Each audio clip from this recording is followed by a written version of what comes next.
வென்ற எங்கள் தேவனே, உயிர்த்தெழுந்த இயேசுராஜனே, மரணத்தை வென்ற எங்கள் தேவனே, உயிர்த்தெழுந்த இயேசுராஜனே, பாதாளமோ நரகமோ தடுத்து நிறுத்த முடியவில்லையே, பாதாளமோ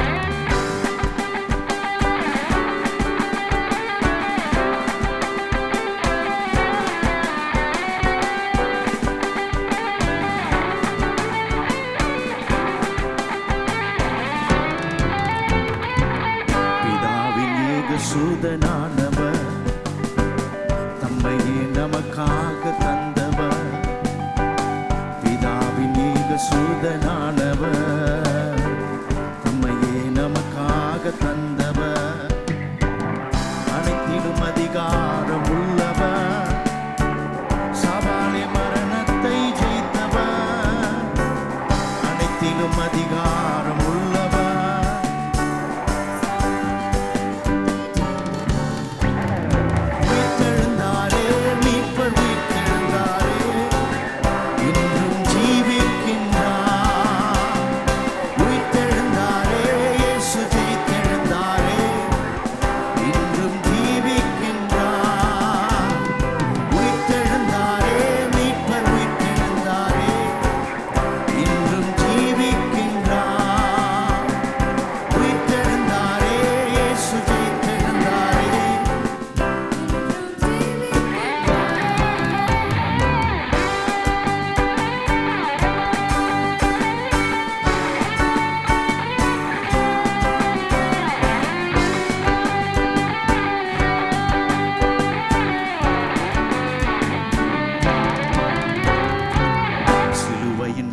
வெற்றி சிறந்தவர், சீர் பொருந்த எம்மை செய்தவர், சிலுவையின் மீது வெற்றி சிறந்தவர், சீர் பொருந்த எம்மை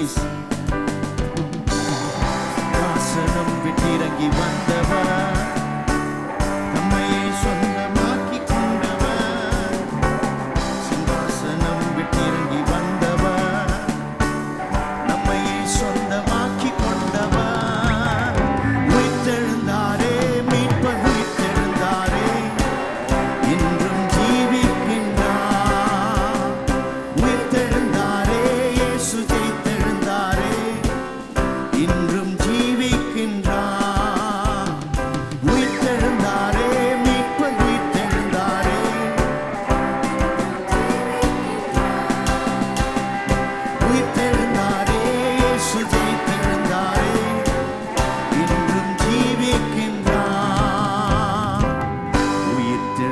இயேசு கிறிஸ்துவை மரித்தோர் மத்தியில் தேட முடியுமோ? உயிர்த்தெழுந்த இயேசு கிறிஸ்துவை மரித்தோர் மத்தியில் தேட முடியுமோ? சொன்னபடி உயிர்த்தெழுந்தார், கல்லறையில் இயேசு இல்லையே. சொன்னபடி உயிர்த்தெழுந்தார், கல்லறையில் இயேசு இல்லையே.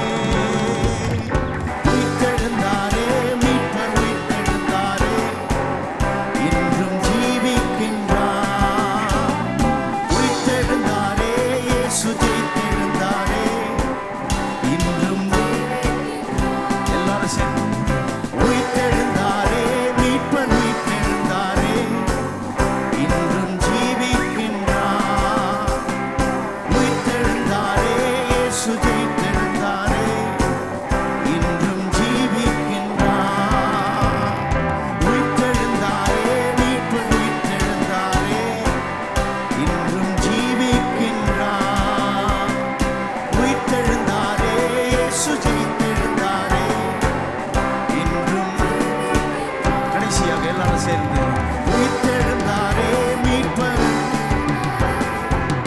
இன்றும் ஜீவிக்கின்றார். உயிர்த்தெழுந்தாரே இயேசு ஜெயித்தெழுந்தாரே இன்றும் ஜீவிக்கின்றார்.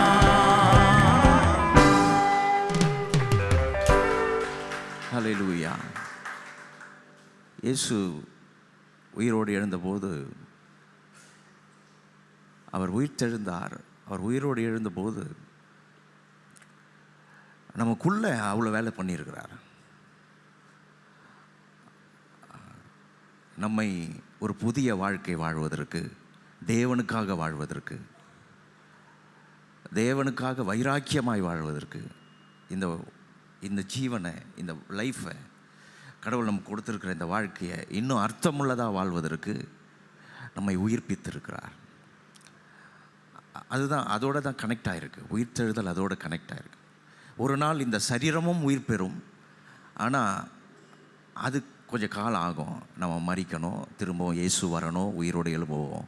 ஆனால் அது வரைக்கும் அந்த உயிர்த்தெழுந்த வல்லமையிலிருந்து நாம் இந்த உலகத்தில் வாழ்வதற்காக, இந்த உலகத்தில் நம்முடைய வாழ்க்கையை நடத்துவதற்காக, குடும்பத்தை நடத்துவதற்காக, இந்த உலகத்தில் நம்ம வெற்றிகரமாக வாழ்வதற்காக மரணத்தை ஜெயித்த இயேசு நமக்கு அவருடைய வல்லமையை கொடுக்குறார், அவருடைய பலத்தை கொடுக்குறார், அவருடைய அந்த ஆளுகை செய்கிற அந்த வல்லமையை நமக்கு கொடுக்குறார். நீங்களும் நானும் அதை விசுவாசிக்கும் போது, இயேசு உயிரோடு எழுந்தார், எனக்காக உயிரோடு எழுந்தார் என்று விசுவாசிக்கும் பொழுது நீங்களும் அந்த வல்லமையை பெற்று இந்த உலகத்தில் வெற்றிகரமாக வாழ முடியும். நீங்கள் வாழ்கிற வாழ்க்கையை ஒரு உயிர்த்தெழுந்த வாழ்க்கையை போல் வாழ முடியும். ஒவ்வொரு நாளும் அப்படி வாழ முடியும். ஒவ்வொரு விஷயத்துலேயும் ஒரு மரித்த சூழலை, மரித்தவர்கள் வாழ்கிறது போல், மரித்த வீட்டில் இருக்கிறது போல் நீங்கள் அப்படி இருக்க தேவையில்லை. நீங்கள் ஒவ்வொரு நாளும் ஒரு உயிர்த்தெழுந்த தேவன் என்னோடு இருக்கிறார், அவர் சாவை ஜெயித்தார், மரணத்தை ஜெயித்தார், சாத்தானை ஜெயித்தார், என்னையும் ஜெயிக்க வைப்பார், நானும் ஜெயிப்பேன், இந்த உலகத்தில் நானும் ஜெயிப்பேன், மரணத்தை நானும் ஜெயிப்பேன், மரணத்துக்கு ஏதுவான எல்லா வல்லமைகளையும் நான் ஜெயிப்பேன். அது வியாதியாக இருக்கட்டும், அது கஷ்டமாக இருக்கட்டும், அது கடன் பிரச்சனையாக இருக்கட்டும், அது என்ன காரியமாக இருக்கட்டும், அதெல்லாம் நான் ஜெயிப்பேன். இந்த உலகத்தில் எதெல்லாம் என்னை மரிக்க செய்கிற வேலையை பண்ணுதோ, இயேசுவின் உயிர்த்தெழுதலுடைய வல்லமை அது எனக்கு கொடுக்கப்பட்டிருக்கிறது. இயேசுவை எப்பொழுது ஏற்றுக்கொண்டேனோ அப்பொழுதே எனக்கு அது வைக்கப்பட்டிருக்கிறது. நான் ஒவ்வொரு முறையும் நான் அதை எடுத்துக்கொள்கிறேன், என் வாழ்க்கைக்குள்ளே அதை எடுத்துக்கொள்கிறேன். இன்றைக்கி அதை இன்னும் அதிகமாக எடுத்துக்கொள்ள வந்திருக்கிறோம். ஆண்டவரே, அந்த வல்லமை எனக்கு தாரும், அந்த பலத்தை எனக்கு தாரும். நீர் எப்படி சாவை வென்றீரோ அதுபோல் சாவுக்கு ஏதுவான இந்த உலகத்தில் நடக்கிற எல்லா காரியத்தையும், என்னை மரிக்க செய்கிற, பாவம் செய்ய வைக்கிற, என்னை கீழே தள்ள வைக்கிற எல்லா சக்திகளையும் வல்லமைகளையும் நான் ஜெயிக்க போகிறேன். அதுக்கு உம்முடைய உயிர்த்தெழுதல் எனக்கு வழி வகுக்கிறது. அதுக்கு தான் இப்படி கூடி வந்து நம்ம அதை தான் எண்ணி பார்க்குறோம். ஆண்டவர் அவர் உயிர்த்தெழுந்தது எனக்கும் அதுக்கும் என்ன சம்பந்தம், அதனால் எனக்கு என்ன உண்டாயிருக்கிறது என்பது தான் இன்றைக்கி நான் பேச போகிறேன். எழும்பி நிற்போம், தயவுசெய்து எழும்பி நிற்போம். தொடர்ந்து கர்த்தரை பாடி ஆராதிப்போம். ஒரு புது பாடல் நானே இப்போ தான் கற்றுக்கிறேன், சூடாக எடுத்துகிட்டு வந்துருக்கிறோம். இப்போ கொஞ்ச நாளாக நம்ம பாடுற பாடலெல்லாம் கொஞ்சம் முன்னாடியே மூச்சு விட்டுக்கணும். நடுவில் பாடும்போது மூச்சு விட்டிங்கன்னா வேகமாக போயிடும் இந்த பாட்டு. ஸோ நான் ஒரு முறை பாடுறேன், அப்படியே என்னோடு கூட சேர்த்து பாடுங்க. அற்புதமான பாடல், சேர்ந்து பாடுங்க.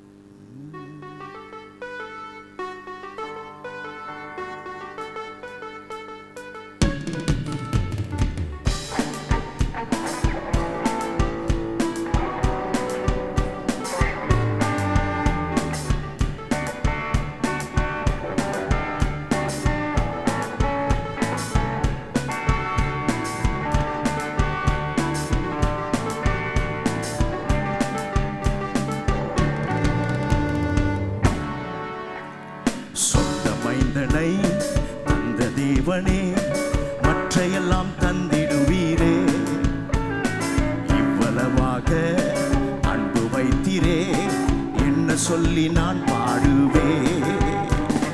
சொந்த மைந்தனை தந்த தேவனே, மற்றையெல்லாம் தந்திடுவீரே, இவ்வளவாக அன்பு வைத்தீரே, என்ன சொல்லி நான் பாடுவேன். பாடுவேன் என் நேசர் என் தேவனை, துதிப்பேனே என் மீட்பர் என் தேவனை, எனக்காயாவும் செய்த என் நேசரை என்னாலும் நான் பாடுவேன். பாடுவேன் என் நேசர் என் தேவனை, துதிப்பேனே என் மீட்பர் என் தேவனை, எனக்காயாவும் செய்த என் நேசரை என்னாலும் நான் பாடுவேன். இன்னொரு முறை பாடுவேன். பாடுவேன் என் நேசர் என் தேவனை,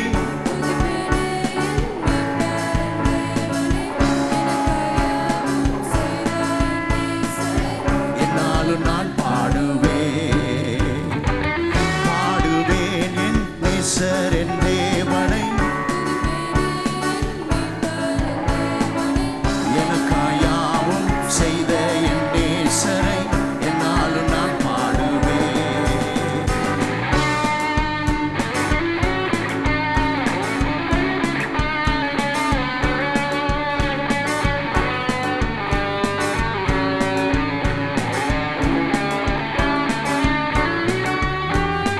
தேவன் என் சார்பினில் நிற்கும் போது எனக்கு எதிராக நிற்பவர் எவரும் உண்டு. தேவன் என் சார்பினில் நிற்கும் போது எனக்கு எதிராக நிற்பவர் எவரும் உண்டு. தெரிந்து கொண்டாரே, நீதிமான் ஆக்கினாரே, குற்றம் சொல்ல யாரால் முடியும்? தெரிந்து கொண்டாரே, நீதிமான் ஆக்கினாரே, குற்றம் சொல்ல யாரால் முடியும்? பாடுவேன் என் நேசர் என் தேவனை, துதிப்பேனே என் மீட்பர் என் தேவனை, எனக்காக என் நேசரை என்னாலும் நான் பாடுவேன். பாடுவேன் என் நேசர் என் தேவனை, துதிப்பேனே என் மீட்பர் என் தேவனை, எனக்காயாவும் செய்த என் நேசரை என்னாலும் நான் பாடுவேன்.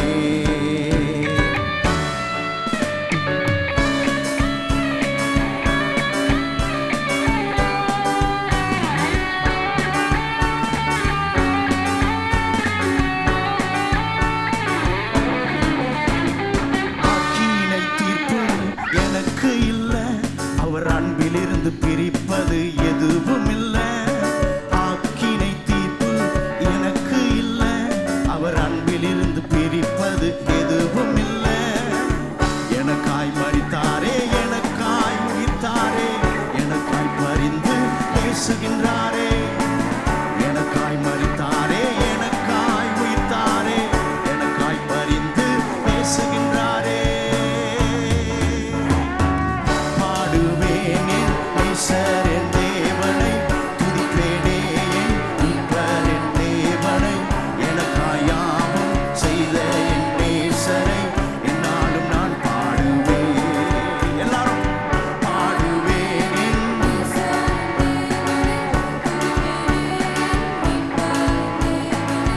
எனக்காயாவும்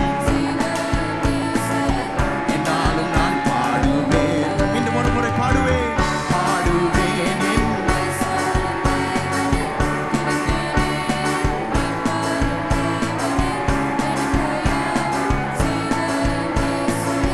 என்னாலும் நான் பாடுவேன். சொந்த மைந்தனை தந்த தேவனே, மற்றையெல்லாம் தந்திடுவீரே. இவ்வளவாக அன்பு வைத்தீரே, என்ன சொல்லி நான் பாடுவேன். சொந்த மைந்தனை தந்த தேவனே, மற்றையெல்லாம் தந்திடுவீரே. இவ்வளவாக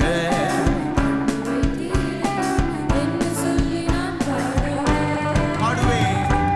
பாடுவேன் என் நேசர் என் தேவனை, துதிப்பேனே என் மீட்பர் என் தேவனை, எனக்காயாவும் செய்த என் நேசரை என்னாலும் நான் பாடுவேன்.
சொந்த மைந்தனை தந்த தேவனே,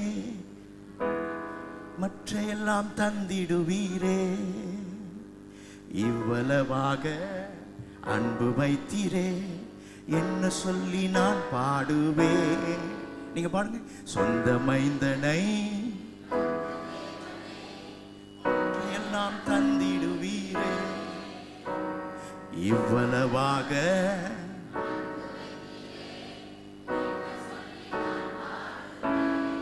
பாடுவேன் பாடுவேன் என்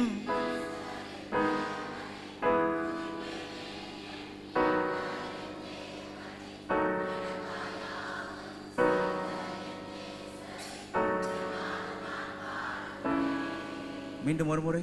பாடுவேன் என் நேசர் என் தேவனை, துதிப்பேனே என் மீட்பர் என் தேவனை, எனக்காயாவும்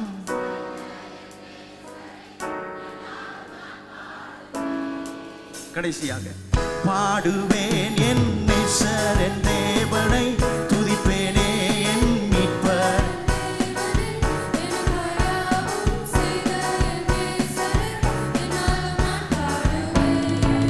ஓ பாடுவேன் என் நேசர் என் தேவனை, துதிப்பேனே என் மீட்பர் என் தேவனை, எனக்காயாவும் செய்த என் நேசரை என்னால் நான் பாடுவேன்.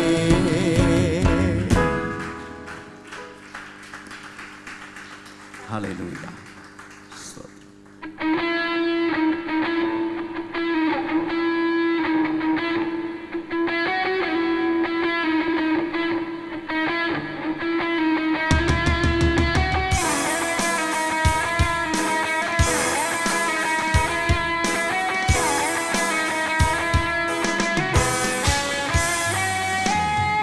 ஒருவராலே ஒருவர் மூலமா நான் நீதிமானாய் மாற்றப்பட்டேனே.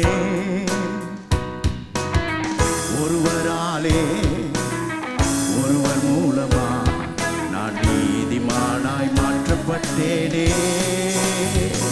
இயேசுவே நீ காரண என் துதிக்கு பாத்திர. இயேசுவே நீ காரண எல்லா மகிமைக்கு பாத்திர. இயேசுவே நீ காரண என் துதிக்கு பாத்திர.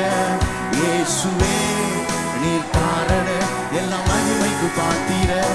உம்மை ஆராதிப்பேன் வாழ்நாள் எல்லாம், உம்மை ஆராதிப்பேன் வாழ்நாள் எல்லாம், உம்மை ஆராதிப்பேன் வாழ்நாள் எல்லாம், உம்மை ஆராதிப்பேன்.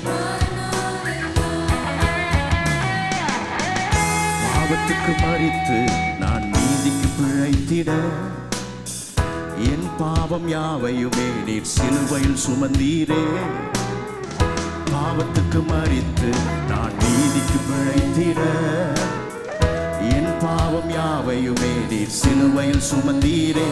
இயேசுவே நீர் காரண என் துதிக்கு பாத்திர. இயேசுவே நீர் காரண எல்லா மகிமைக்கு பாத்திர. இயேசுவே நீர் காரண என் துதிக்கு பாத்திர. இயேசுவே நீர் காரண எல்லா மகிமைக்கு பாத்திர. உம்மை ஆராதிப்பேன் வாழ்நாள் எல்லாம், உம்மை ஆராதிப்பேன்,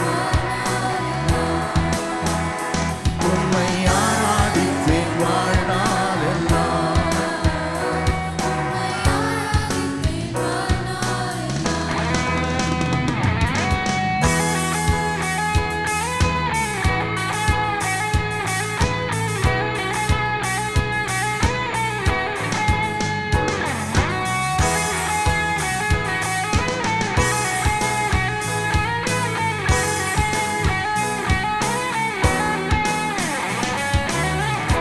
ஜீவனை பெற்று நான் ஆளுகை செய்திட, கிருபையும் நீதியையும் நீர் ஈவாய் தந்தீரே. ஜீவனை பெற்று நான் ஆளுகை செய்திட, கிருபையும் நீதியையும் நீர் ஈவாய் தந்தீரே. இயேசுவே நீர் காரண என் துதிக்கு பாத்திர. இயேசுவே நீர் காரண எல்லா மகிமைக்கு பாத்திர. இயேசுவே நீர் காரண என் துதிக்கு பாத்திர.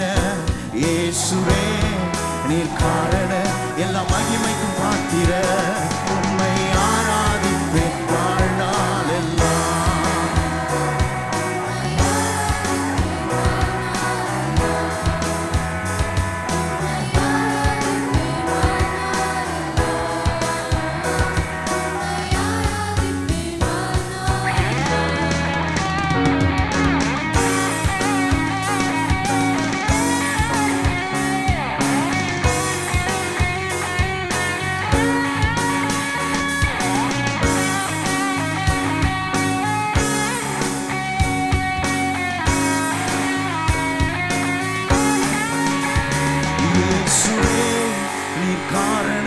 என் துதிக்கு பாத்திர.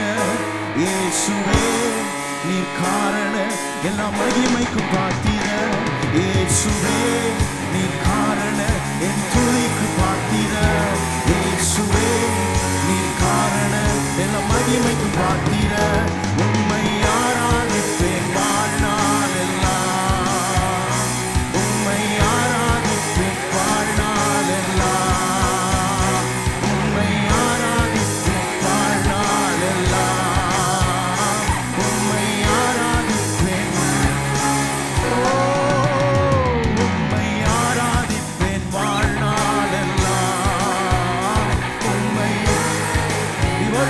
Jesus, உம்மை ஆராதிப்போம், உம்மை ஆராதிப்பேன்.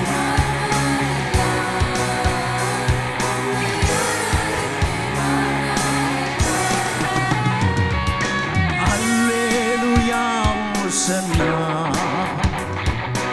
அல்லேலூயா ஓசன்னா, அல்லேலூயா ஓசன்னா.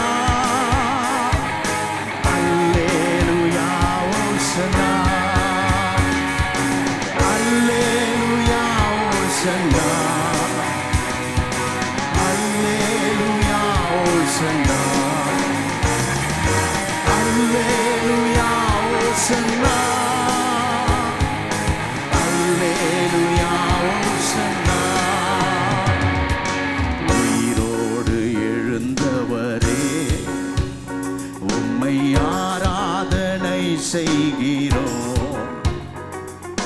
ஜீவனின் அதிபதியே உம்மை ஆராதனை செய்கிறோம்.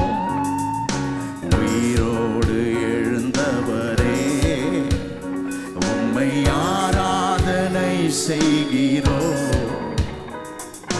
ஜீவனின் அதிபதியே உம்மை ஆராதனை செய்கிறோம்.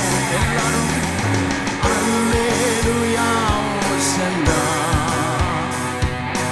அல்லேலூயா ஓசன்னா,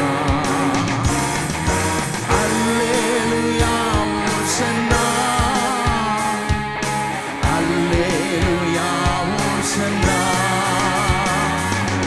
அல்லேலூயா ஓசன்னா, அல்லேலூயா ஓசன்னா, அல்லேலூயா ஓசன்னா, அல்லேலூயா ஓசன்னா. மரணத்தை ஜெயித்தவரே உம்மை ஆராதனை செய்கிறோம். பாதாளம் வென்றவரே உம்மை ஆராதனை செய்கின்றோம். மரணத்தை ஜெயித்தவரே உம்மை ஆராதனை செய்கின்றோம். பாதாளம் வென்றவரே உம்மை ஆராதனை செய்கின்றோம். அல்லேலூயா ஓசன்னா, அல்லேலூயா ஓசன்னா, அல்லேலூயா ஓசன்னா, அல்லேலூயா ஓசன்னா, அல்லேலூயா ஓசன்னா.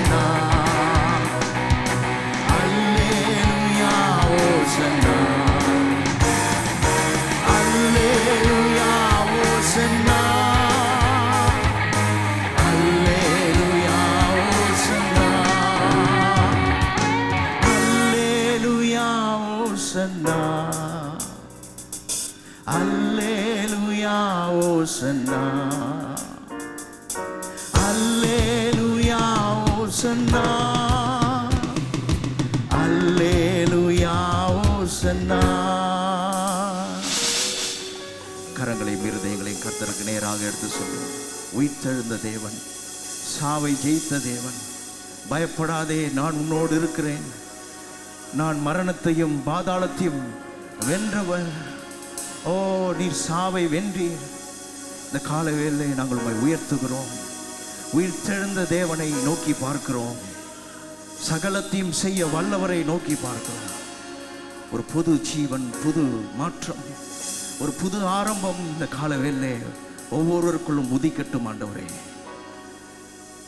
உடைய வார்த்தை, அதில் இருக்கிற ஜீவன், உடைய சித்தம், உடைய வெளிச்சம் எங்கள் வாழ்க்கையிலே பிரகாசிக்கட்டும் கர்த்தாவே.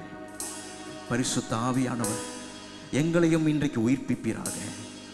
எங்களையும் உம்முடைய வல்லமையை ருசித்து பார்க்க செய்வீராக. ஆவி, ஆத்துமா, சரீரம் எல்லா ரீதியிலும் உம்முடைய உயிர்த்தெழுந்த வல்லமையினால் எங்களை ஆளுகை செய்யும் கர்த்தாவே. ஒவ்வொருவரும் எத்தனையோ சூழ்நிலைக்கு மத்தியில் இங்கே வந்திருக்கிறார்கள் கர்த்தாவே. ஒரு கண்ணீர் யாவையும் துடைத்தரலும். இங்கிருந்து ஆசீர்வதிக்கப்பட்டவளாய் செல்லட்டும். உமது நாமத்தை மகிமைப்படுத்திக் கொள்ளும். இயேசுவின் மூலம் ஜெபிக்கிறோம். நம்ம எல்லாரும் சொல்லுவோம். தயவு செய்து உட்காருவோம்.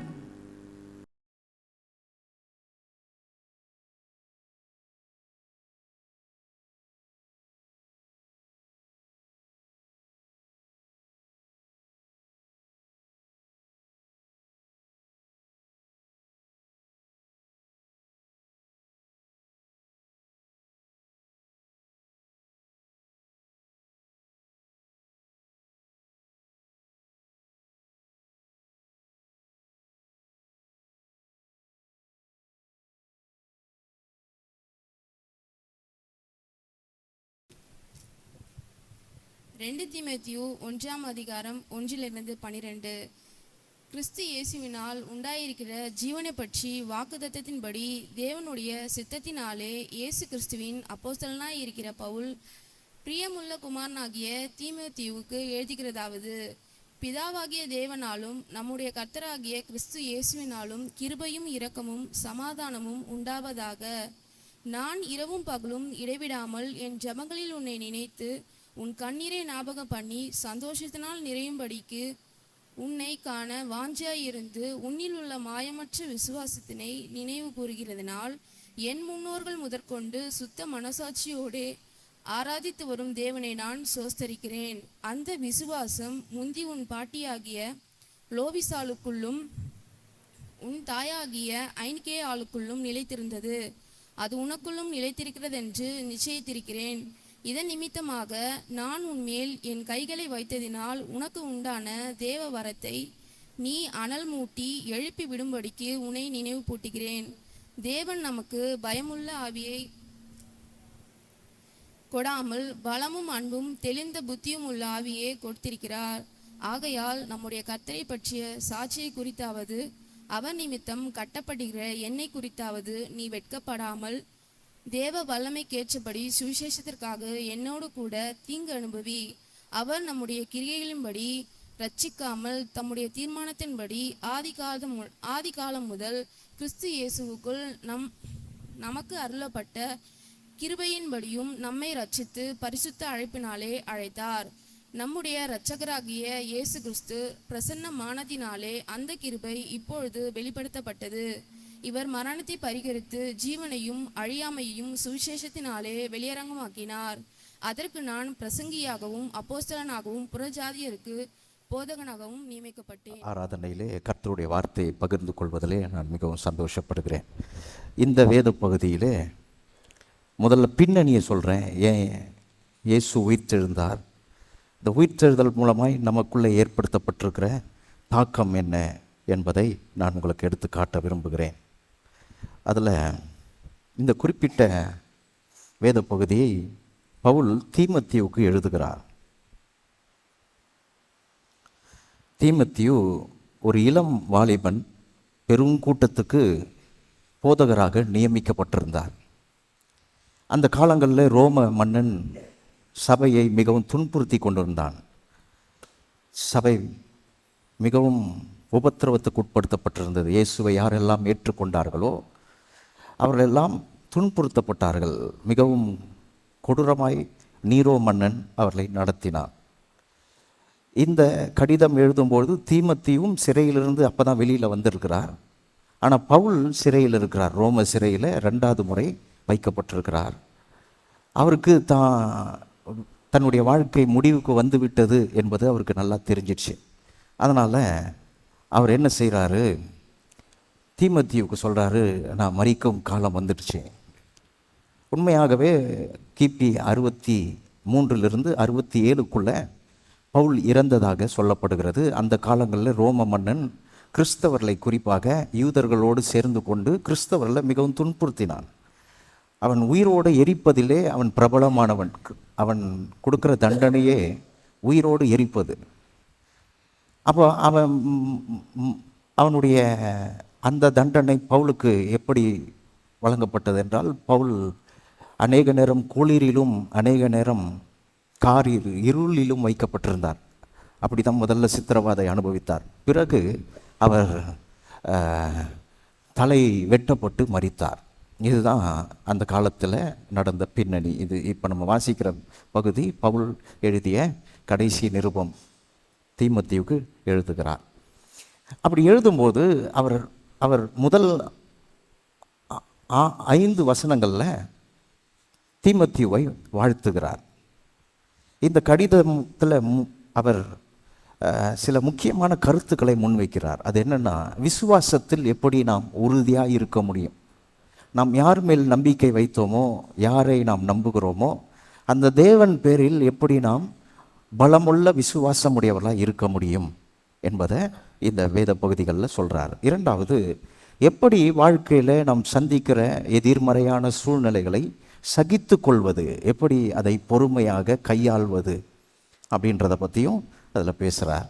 பிறகு 3வது, எப்படி தேவன் இந்த உலகத்தில் அவரை ஏற்றுக்கொண்ட அவர் சீஷர்களாய் யாரெல்லாம் இருக்கிறோமோ, யாரெல்லாம் அவருடைய பிள்ளைகளாக இருக்கிறோமோ அத்தனை பேருக்கும் கொடுத்த ஒரு பொறுப்பு, சுவிசேஷத்தின் வேலை, சுவிசேஷத்தை பிறருக்கு அறிவிப்பது, இந்த உலகத்துக்கு கொண்டு செல்வது. இந்த வேலையை எப்படி தொடர்ந்து நாம் செய்யணும், எந்த சூழ்நிலையிலும் அதை நாம் விட்டுவிடக்கூடாது.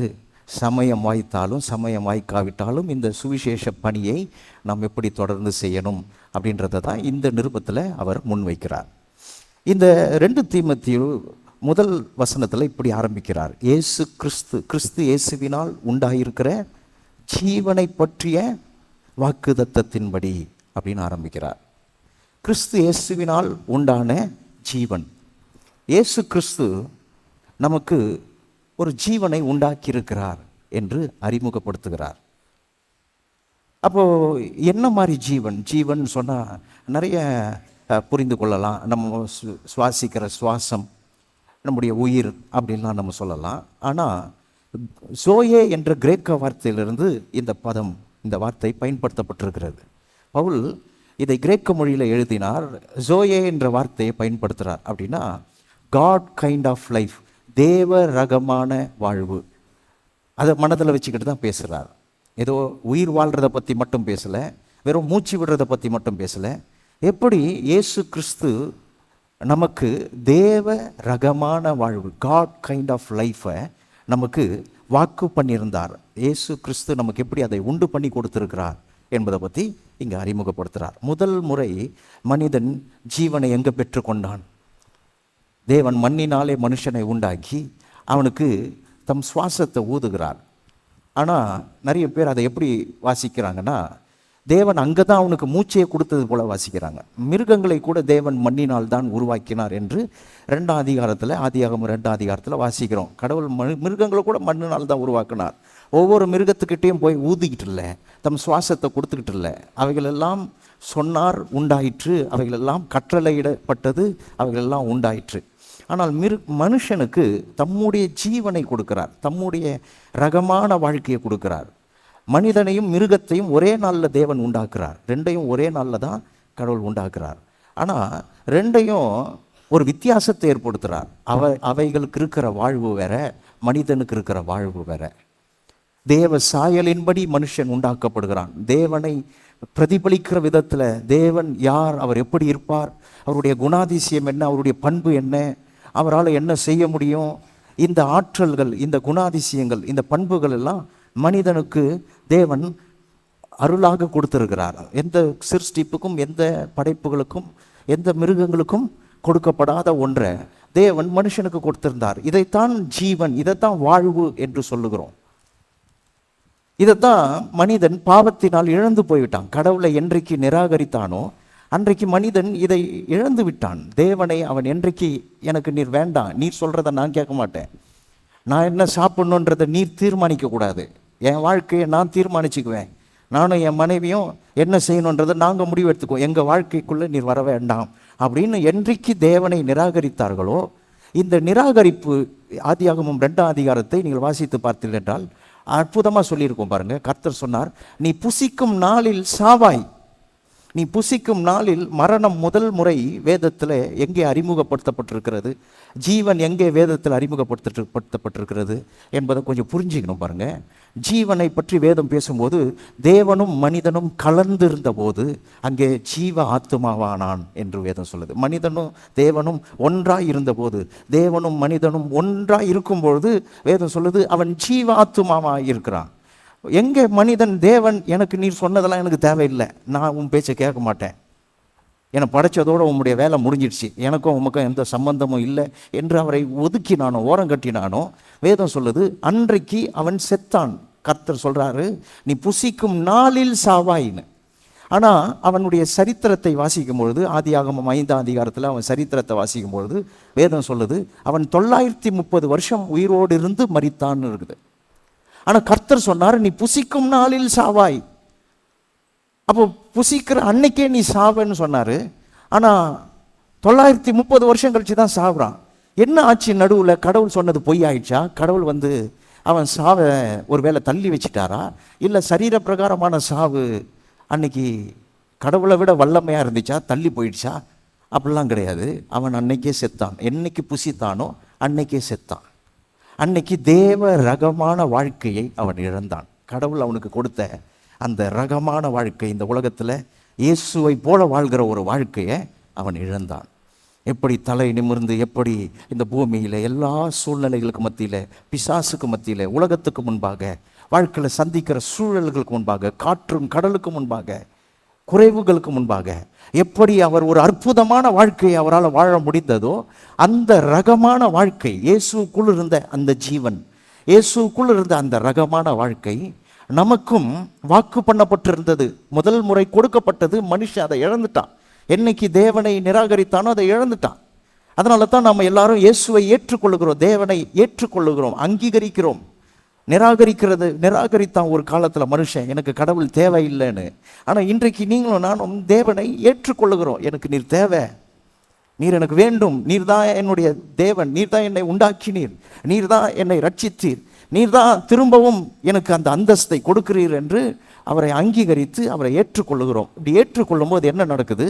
வேதம் சொல்லுது, இயேசு கிறிஸ்துவுக்குள் இருக்கிற அந்த ஜீவன் நமக்கும் ப்ராமிஸ் பண்ணப்பட்டிருக்கு, வாக்கு பண்ணப்பட்டிருக்கிறது என்று இங்கே வாசிக்கிறோம். தீத்து, அடுத்த புஸ்தகம் தீத்து 1ஆம் அதிகாரம் 2ஆம் வசனத்தை வாசித்தீங்கன்னா, தீத்து 1ஆம் அதிகாரம் 2ஆம் வசனம்.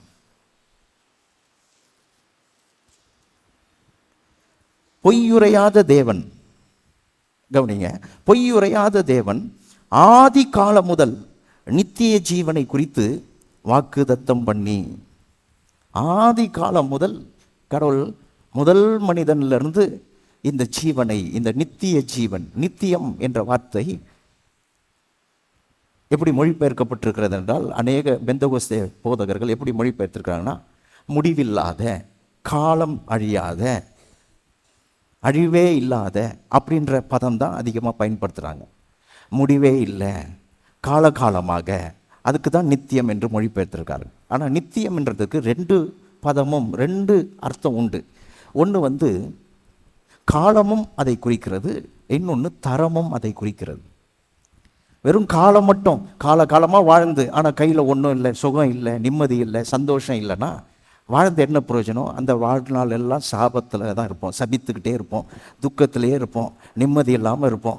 அதை நம்ம பெருமையாக கருதவே மாட்டோம்.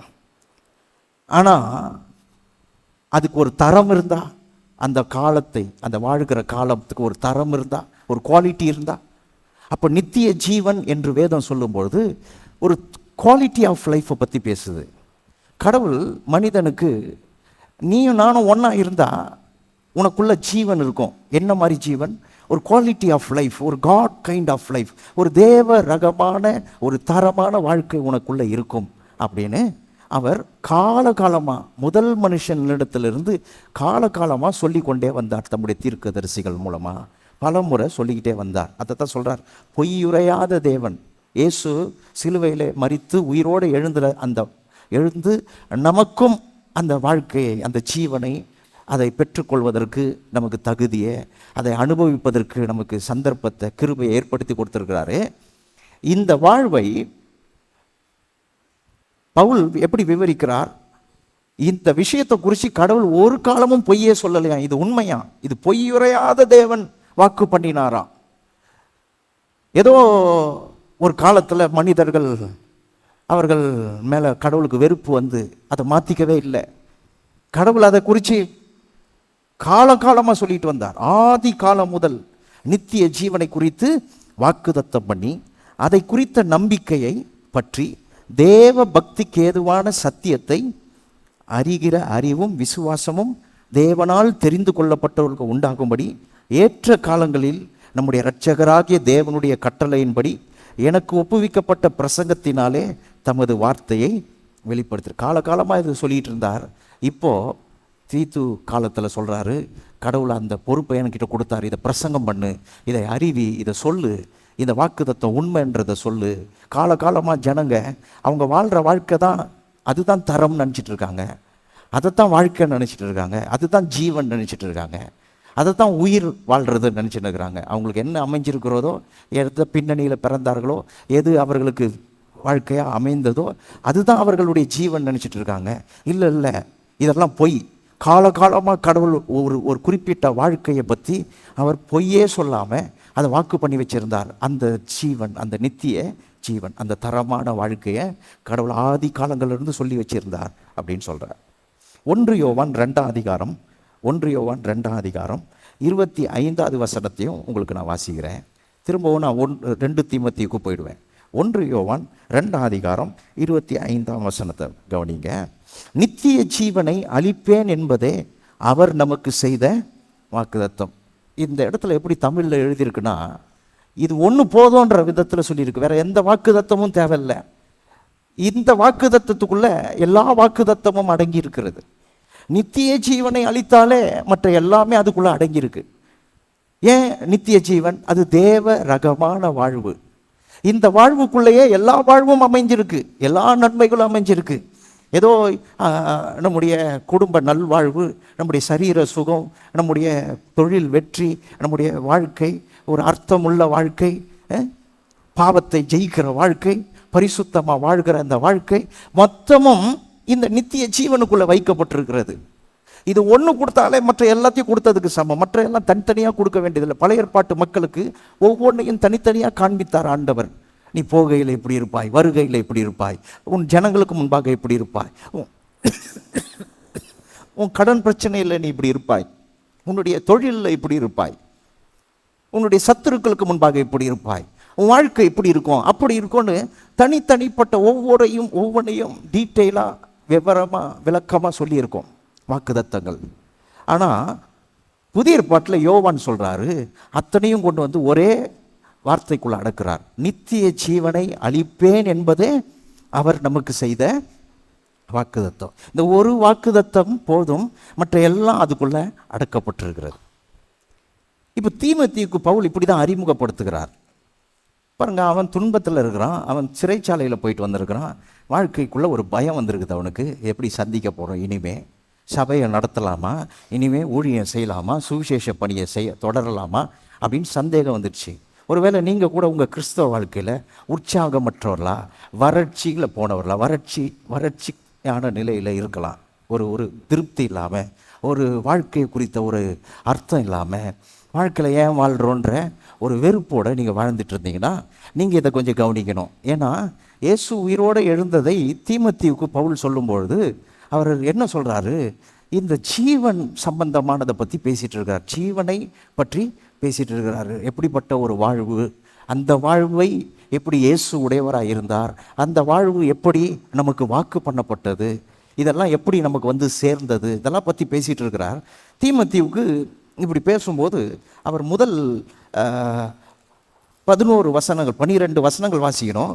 நான் முதல்ல 5 வசனங்களை சுருக்கமாக சொல்கிறேன். அவர் சொல்கிறாரு, உன்னை குறித்து நான் ரொம்ப ஜெபிக்கிறேன். நீ வாலிப பிள்ளை, நீ வாழ்க்கையை தொலைச்சிடக்கூடாது, வாழ்க்கையை நீ இழந்துடக்கூடாது, வாழ்க்கையை விட்டு கொடுத்துடக்கூடாது. உனக்குன்னு தேவன் வச்ச நோக்கங்களை திட்டங்களை நீ கண்டுபிடிச்ச, இப்போது விட்டு கொடுக்குற சூழலில் இருக்கிற, பயப்படுற, இனிமேல் நீ இப்படி இருக்கக்கூடாது. கொஞ்சம் யோசித்து பாரு. 4ஆம் வசனத்தில் சொல்கிறார், நீ எப்படிப்பட்டவனாக இருந்த, மாயமற்ற விசுவாசத்தோடு இருந்த, மாயமற்ற விசுவாசத்தோடு இருந்த. நீ உனக்குள்ளே இருக்கிற விசுவாசம் எந்த கலப்படமும் இல்லாமல், ஏன்னா நிறைய பேர் மற்ற மத நம்பிக்கை கொள்கைகள் எல்லாம் கலப்படம் பண்ணி தான் அநேக நேரங்களில் ஒரு நம்பிக்கை உருவாகி இருக்கும். சில நேரத்தில் நாம் கூட நம்மளை செக் பண்ணி பார்க்கணும். வேதம் சொல்லுகிறது போல் நான் நம்புகிறேன்னா, இல்லை என் நம்பிக்கையில் நிறைய கலப்படம்லாம் பண்ணி வச்சுருக்கேன், இதெல்லாம் பரவாயில்ல, இதெல்லாம் இப்படிலாம் செய்யலாம், இதெல்லாம் இது மாதிரிலாம் நடந்துக்கலாம் அப்படின்னு நடந்துக்கிறீங்களா? இல்லை தூய்மையாக இருக்கா? வேதம் சொல்லுகிறது போல் அப்படியே வாழ்க்கையினுடைய பக்தி இருக்கா? தேவனை தேடுகிற காரியம் இருக்கா? தேவனுக்காக வாழ்கிற அந்த விஷயம் இருக்கான்றத வேத வசனத்தை வச்சு நம்ம பார்த்துக்கலாம். என்று மாயமாக இருக்கா இல்லை உண்மையாக இருக்கா? பவுல் சொல்கிறார் தீமோத்தேயுவை பார்த்து, நீ எப்படிப்பட்டவனாக இருந்த தெரியுமா? மாயமற்ற விசுவாசமாக இருந்த. இந்த உலகத்தில் எல்லாரும் கலப்பட விசுவாசம் உடையவர்களாக இருந்தாங்க, ஆனால் நீ மட்டும் மாயமற்றவனாக இருந்த. அது மட்டும் இல்லை, உன் முன்னோர்கள் முதற்கொண்டு பாருங்கள், நீங்களும் நானும் ரொம்ப முக்கியமான ஒரு பொறுப்பில் இருக்கிறோம். சமுதாயத்தில் சொல்கிறாங்க, இந்த சுற்றுச்சூழலை பற்றி சொல்கிறாங்க, நீங்களும் நானும் வாழ்வதற்கு மட்டும் இந்த உலகம் இல்லை, எதிர்காலத்தில் இந்த சந்ததிகள், வரப்போகிற சந்ததிகள் வாழ்வதற்கான உலகம் இது. 2 பொறுப்பு இருக்குது. நம்ம வாழும்போது நம்மளும் நல்லா வாழணும், பிற்கால சந்ததிகளுக்கும் இந்த உலகத்தை நல்லா வச்சுட்டு போகணும்.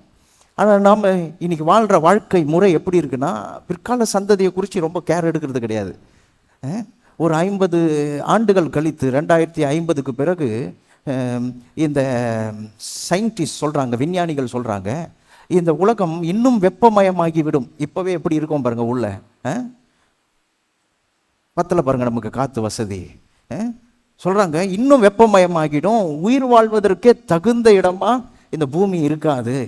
நிறைய பேர் இந்த செயற்கை காற்று வசதியை நாடுவார்கள். அப்போது வாழ்வதே கடினமாக இருக்கும், உயிர் வாழ்வதே கடினமாக இருக்கும் அப்படின்றார். இந்தியாவை சார்ந்த ஒரு விஞ்ஞானி சொல்கிறாரு, சென்னை இன்னும் மோசமாக இருக்கும்ன்றார். சென்னையில் இன்னொரு 50 ஆண்டுகள் கழித்து வாழ்கிறதுக்கே ரொம்ப கஷ்டமாக இருக்கும் அப்படின்னு. ஒரு சிலர் சொல்கிறாங்க, என்ன நினைக்கிறாங்கன்னா, நல்ல வேலை நான் ஊரில் இடம் வாங்கி வச்சுருக்கிறேன், அங்கே போயிடுவேன் அப்படின்னு நினச்சினுக்கிறீங்களா? பாருங்கள், எதிர்கால சந்ததிகளுக்கு நம்முடைய பக்தி ரொம்ப தேவை. நம்முடைய பிள்ளைகளுக்கு நம்ம எப்படி கடவுளை தேடுறோன்றது ரொம்ப தேவை. உண்மையாய் கடவுளை தேடுறோன்றது தேவை. எப்படி இந்த தேசத்தை, இந்த பூமியை, இந்த நிலத்தை எப்படி நாம் காக்கிறோம் என்பதும் எவ்வளோ தேவையோ, அதுபோல் விசுவாசத்தில் உறுதியாக இருக்கிறது கூட தேவை.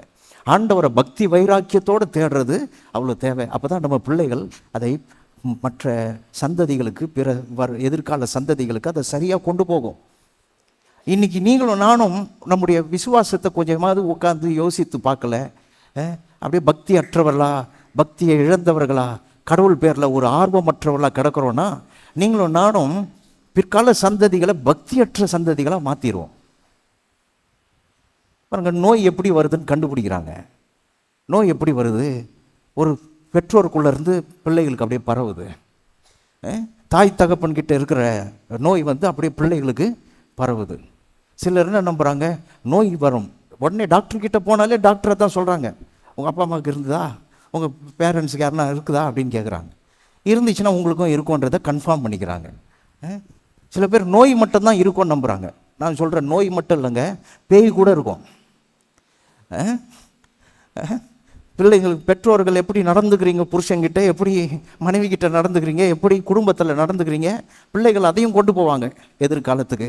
எப்படி நீங்கள் இன்றைக்கி வாழ்க்கையை நடத்துகிறீங்களோ அந்த பிள்ளைகளை எதிர்காலத்துக்கு கொண்டு போவாங்க. நீங்கள் ரொம்பலாம் அவங்க கரெக்டாக இருந்துக்குவாங்கன்னு நினைக்காதீங்க. அவங்க விசுவாசத்தையே, முன்னோர்களுடைய விசுவாசத்தையே கொண்டு போக முடியும்னா முன்னோர்களுடைய அவிசுவாசத்தையும் கொண்டு போக முடியும் தானே, முன்னோர்களுடைய அவபக்தியும் கொண்டு போக முடியும் தானே. அதுதான் பவுல் இங்கே சொல்கிறார். உன்னுடைய முன்னோர்கள் முதற்கொண்டு சுத்த மனசாட்சியோடு நீ இயேசுவை பின்பற்றிட்டு வர. உங்கள் பெற்றோர், உங்கள் முன்னோர்கள் எல்லாம் கரெக்டாக ஃபாலோ பண்ணிட்டு வந்துருக்குறாங்க. ஆனால் நீ இன்னைக்கு கொஞ்சம் விட்டு கொடுக்கக்கூடிய சூழலில் நிற்கிற. அது எனக்கு வருத்தமாக இருக்கிறத பற்றி பேசுகிறார். 5ஆம் வசனத்தில் சொல்கிறாரு, அந்த விசுவாசம் முந்தி உன் பாட்டியாகிய லேவிசாளுக்குள்ளும் உன் தாயாகிய ஐனிக்கேயாளுக்குள்ளும் நிலைத்திருந்தது. உன் பாட்டி எப்படி இருந்தாங்க, உன் அம்மா எப்படி இருந்தாங்க. அப்புறம் சொல்கிறாரு, இப்போ அது உனக்குள்ளும். அப்போ நல்லா கவனிச்சிங்க, வியாதி மட்டும் வராதுங்க, நல்ல குணங்களும் அப்படி தான் வரும். அப்பா மாதிரியே அவனும் போய் அவன் மனைவியை நடத்துவான், அப்பா மாதிரியே அம்மா மாதிரியே புருஷனை நடத்துவா பொண்ணு. சிலர் கேட்குறீங்க, உயிர்த்தெழுதலுக்கும் குடும்பத்துக்கும் என்ன சம்பந்தம்? வந்திருக்கிறது குடும்ப சபை, உட்காந்து கேட்டுட்டு இருக்கிறது ஒரு குடும்ப சபை. அப்போ குடும்பத்தை பற்றி கொஞ்சமாவது டச் பண்ணி தான் ஆகும். நாங்கள் நீங்கள் எப்படி இருக்கிறீங்கன்றது உங்கள் பிள்ளைகளை ரொம்ப பாதிக்கும். அதான் சொல்கிறார், உன் பாட்டி எப்படி இருந்தாங்க கொஞ்சம் நினச்சிப்பார், உன் அம்மா எப்படி இருந்தாங்கன்னு நினச்சிப்பார், இன்றைக்கி நீ விட்டு கொடுக்க பார்க்குறியே அப்படின்னு ஆரம்பிக்கிறார். இப்போ 6ஆம் வசனத்துலேருந்து ஒரு உபதேசத்தை, 6ஆம் வசனத்தில் ஒரு காரியத்தை சொல்கிறார், 7ஆம் வசனத்துலேருந்து டீச்சிங்குள்ளே போகிறார். 6ஆம் வசனத்தில் சொல்கிறாரு, நான் உன் மேலே கையை வச்சேன், ஒரு நாள் உன்னை நான் சந்தித்தேன், என் கையை உன் மேலே வச்சேன், அப்போது உனக்கு தேவன் ஒரு வரத்தை கொடுத்தார், உனக்கு சில வரங்களை கொடுத்தார், இந்த உலகத்தில் நீ சிறந்து விளங்குவதற்கான ஆற்றல்களை கொடுத்தார், கிருபையாக கொடுத்தார். அது இப்போது உனக்குள்ளே மங்கி போயிடுச்சு, ஒரு உற்சாகம் இழந்திருக்கிற.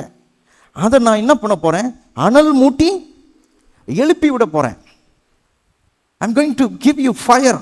நான் உனக்குள்ள ஒரு அனலை ஏற்படுத்த போகிறேன், திரும்பவும் ஒரு உற்சாகத்தை கிளப்பி விட போகிறேன். வாழ்க்கையில் நீ சோர்ந்து போயிருக்கிற, உனக்குள்ள நான் ஒரு உற்சாகத்தை ஏற்படுத்த போகிறேன் அப்படின்னு சொல்லிட்டு 7ஆம் வசனத்திலிருந்து ஒரு போதனையை தொடங்குறார். எப்படி ஆரம்பிக்கிறார் பாருங்க. அதனால தான் போதனையெல்லாம் வந்து கேட்கணும். நீங்கள் இன்றைக்கி மட்டும் வந்து உட்காந்து கேட்டால் போதாது, நீங்கள் வாரம் வாரம் வந்து உட்காந்து கேட்கணும்.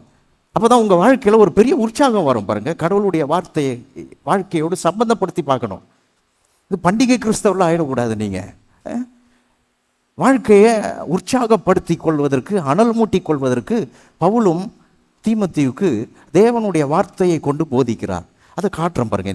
இன்னைக்கு காலை வேளையில் 7ஆம் வசனத்தில் சொல்கிறாரு, தேவன் நமக்கு பயமுள்ள ஆவியை கொடாமல். அவர் சொல்கிறாரு, பயத்தை கடவுள் கொடுக்கறது கிடையாது. தேவன் பயம் பொறுத்துகிறவர் இல்லை, பயத்தின் எண்ணங்களை, பயத்தின் இருதயத்தை கொடுக்கறதில்ல, பயத்தின் ஆவியை கொடுக்கறதில்ல. கடவுள் பயத்தை ஏற்படுத்துகிறவர் இல்லை, அதை முதல்ல தெரிஞ்சுங்க. அதனால தான் வேதத்தில் அதிகமாக இருக்கிற வாக்குதத்தம் எது தெரியுமா? பயப்படாதே என்ற வாக்குதத்தம் தான் எல்லா வாக்குதத்தத்தை பார்க்கிலும் அதிகமாக இருக்குது. அதுவும் கடவுளே சொன்ன வாக்குதத்தம் அது, நீ பயப்படாதே.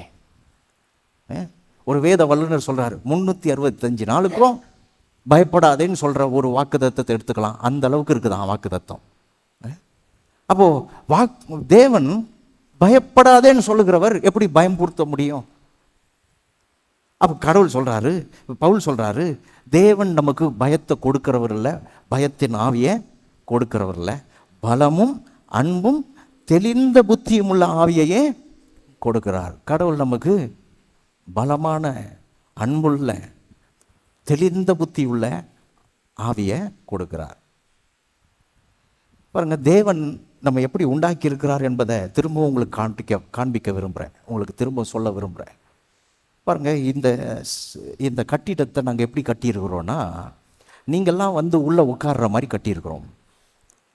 எந்த டெக்கரேஷனும் பெருசாக பண்ணல, ஆனால் நீங்கள் வந்து உட்காந்துருக்கீங்க பாருங்கள், அழகாக அற்புதமானவர்களாக இங்கே வந்து உள்ளே உட்காந்துருக்கீங்களே. இதை விட ஒரு சிறந்த டெக்கரேஷன் இருக்க முடியாது அப்படின்னு நான் நினைக்கிறேன். டெக்கரேஷன் பண்ணாமல் இதெல்லாம் சும்மா சொல்லி தப்பிக்கிறதுக்கு ட்ரை பண்ணுறீங்களான்னு நினைக்காதீங்க. ஆனால் நீங்கள் வர்றது தான் அழகு.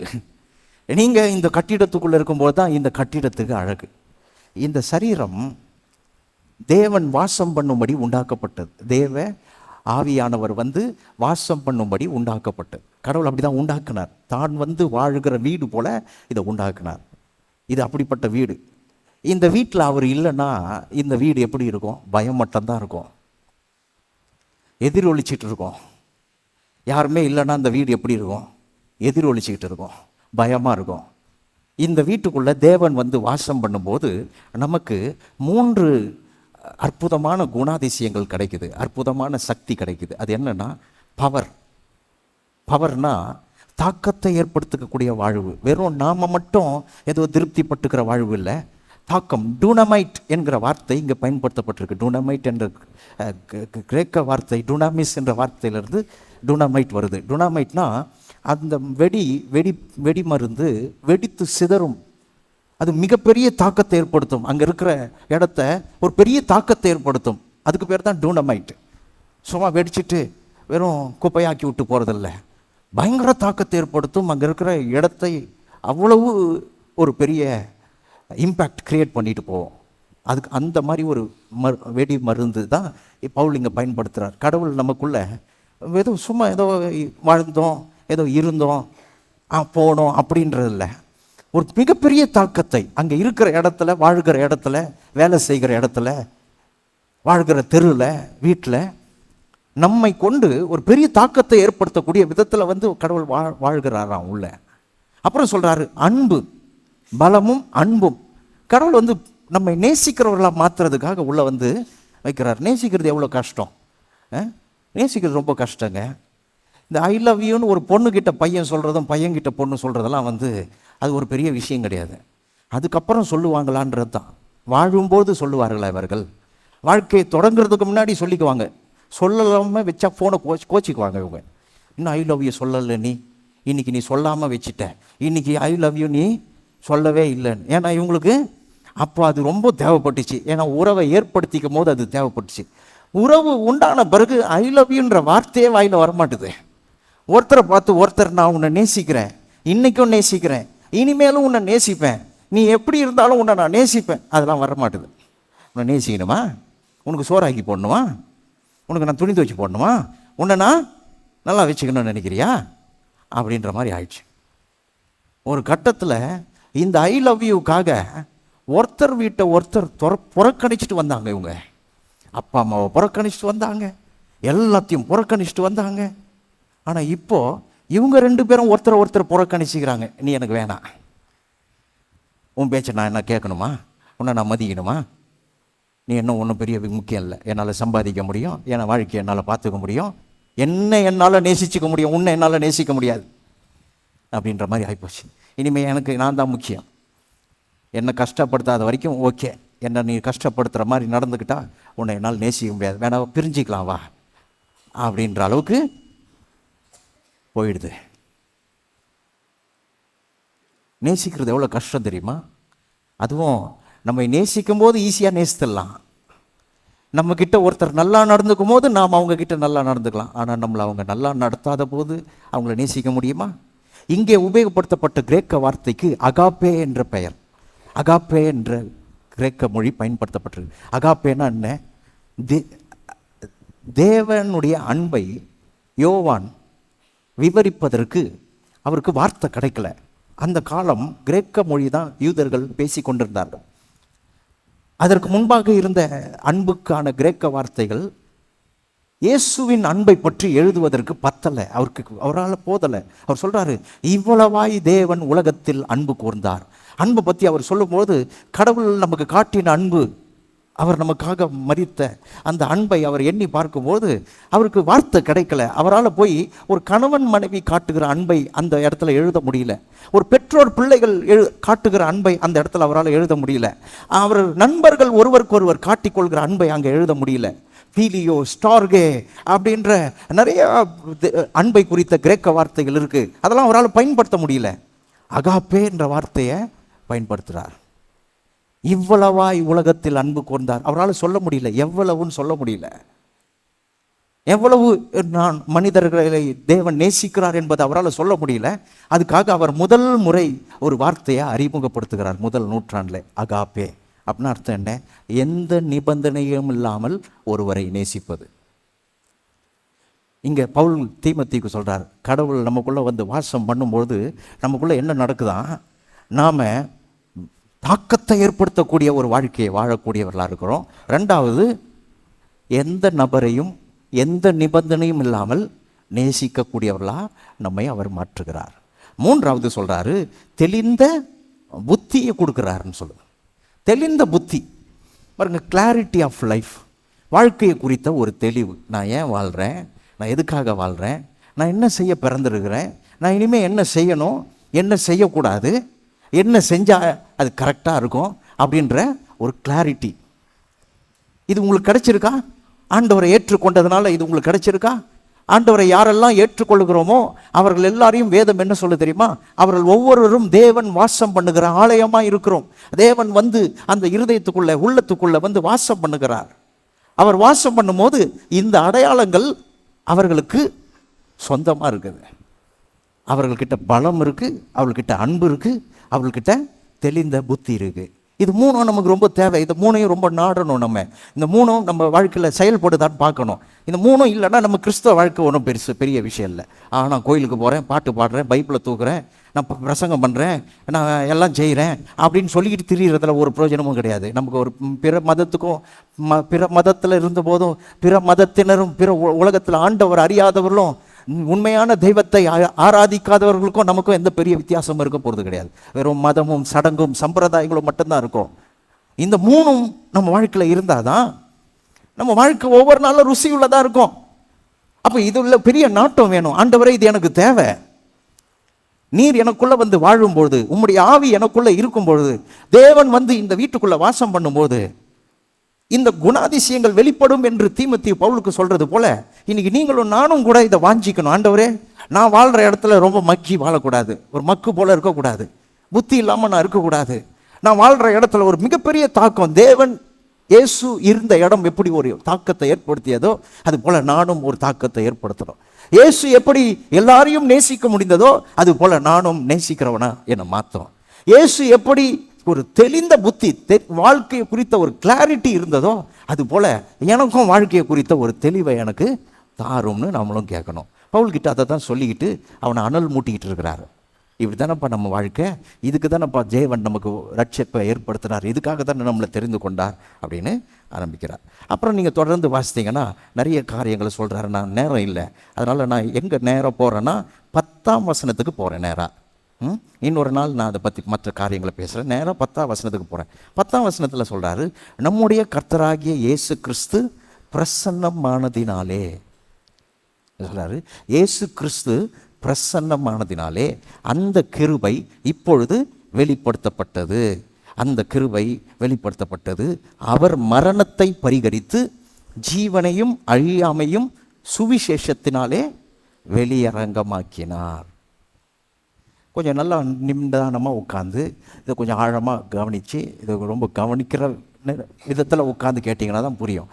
உங்களுக்கு கதை சொல்கிறதுக்கு நான் இங்கே உட்காந்துல பாருங்களேன், இவ்வளோ அனல்லையும் இவ்வளோ ஒருத்தர் உயிர் கொடுத்து பிரசங்கம் பண்ணி நிற்கிற நேரத்துலையும் உங்களுக்கு கண்ணு சொக்குதுன்னா அதுக்கு நான் என்ன பண்ணுறதுன்னு எனக்கு தெரில. பெட்ஷீட்டும் தலைக்காணியை மட்டும்தான் கொடுக்கல, சேர் போட்டதுக்கு பதில் ஒவ்வொரு பெட்டு ஒன்று போட்டு விட்ருக்கலாம் போல இருக்குது. 2 பேர் செத்து போய் பரலோகத்துக்கு போனாங்களாம். கதண்டாவுன்னு கண்ணு காது எல்லாம் அப்படியே திறக்குது பாருங்கள். 2 பேர் செத்து பரலோகத்துக்கு போனாங்களாம். அதில் ஒருத்தர் பாஸ்டரு, இன்னொருத்தர் ஒரு டிரைவர்.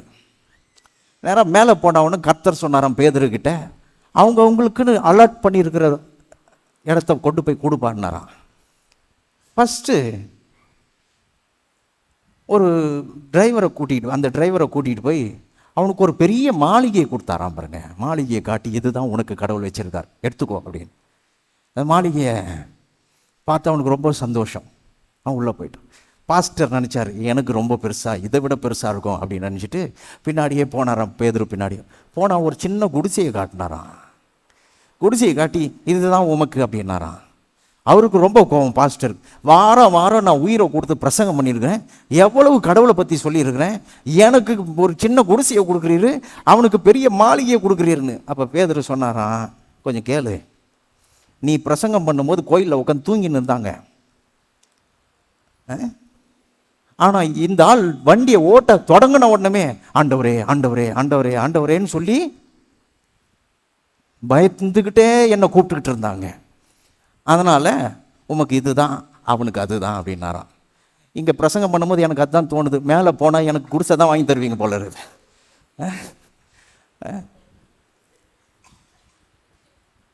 தீமோத்தேயு அனல் மூட்டுறாரு. தீமோத்தேயு வாழ்க்கையில் உற்சாகத்தை இழந்துடாத. கடவுள் ஒரு அற்புதமான ரகமான வாழ்க்கையை தான் மனிதனுக்கு ஏற்படுத்தி வச்சிருந்தார். ஆனால் அந்த ரகமான வாழ்க்கையை பாவத்தினால மனுஷன் தொலைச்சான். இயேசு அதை நமக்கு திரும்பி ஏற்படுத்தி கொடுத்துருக்கார். இதெல்லாம் நம்ம பிரசங்கம் பண்ணுறதுக்காக தான் அழைக்கப்பட்டோம். ஆனால் நீ இப்போ உன்னை பார்க்கும்போது எப்படி இருக்குன்னா, நீ வாழ்க்கையின் உற்சாகத்தை இழந்துட்ட. உன் முன்னோர்களை கொஞ்சம் நினைச்சு பாரு, அவங்களாம் வைராக்கியமாக வாழ்ந்தாங்க, நீ எப்படி கிடக்குறிய அப்படின்னு சொல்லிட்டு, ஆண்டவர் உனக்குள்ள இருந்தா இப்படிப்பட்ட குணாதிசயங்கள் இருக்கும் அப்படின்னு சொல்லிட்டு அப்படியே தொடர்ந்து சொல்லிட்டு வரும்போது சொல்றாரு, 2 தீமோத்தேயு 1:10 சொல்றாரு, the post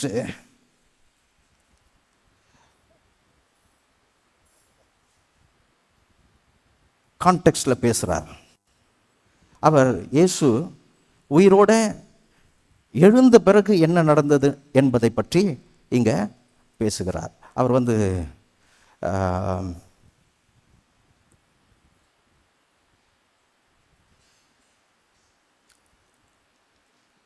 பிரசன்னமானதினாலே அப்படின்றார்ல, நம்முடைய இரட்சகராகிய இயேசு கிறிஸ்து பிரசன்னமானதினாலே, அதாவது இயேசு மரித்து உயிரோடு எழுப்பின அந்த பிரசன்னத்தை பற்றி பேசுகிறார். எங்கே கொண்டு வராரு? ஆதியில் சொன்ன வாக்குத்தத்தத்தை ஞாபகப்படுத்துகிறாரு. அப்புறம் தாத்தா பாட்டியை பற்றி பேசுகிறார், முன்னோர்களை பற்றி பேசுகிறாரு. அதுக்கப்புறம் தேவன் உனக்குள்ளே இருந்தால் எப்படி இருப்பேன்றதை பற்றி பேசுகிறாரு. அனல் மூட்டிக்கிட்டே இருக்காரு. இப்போது 7 மடங்கு அனல் மூட்டுறார்.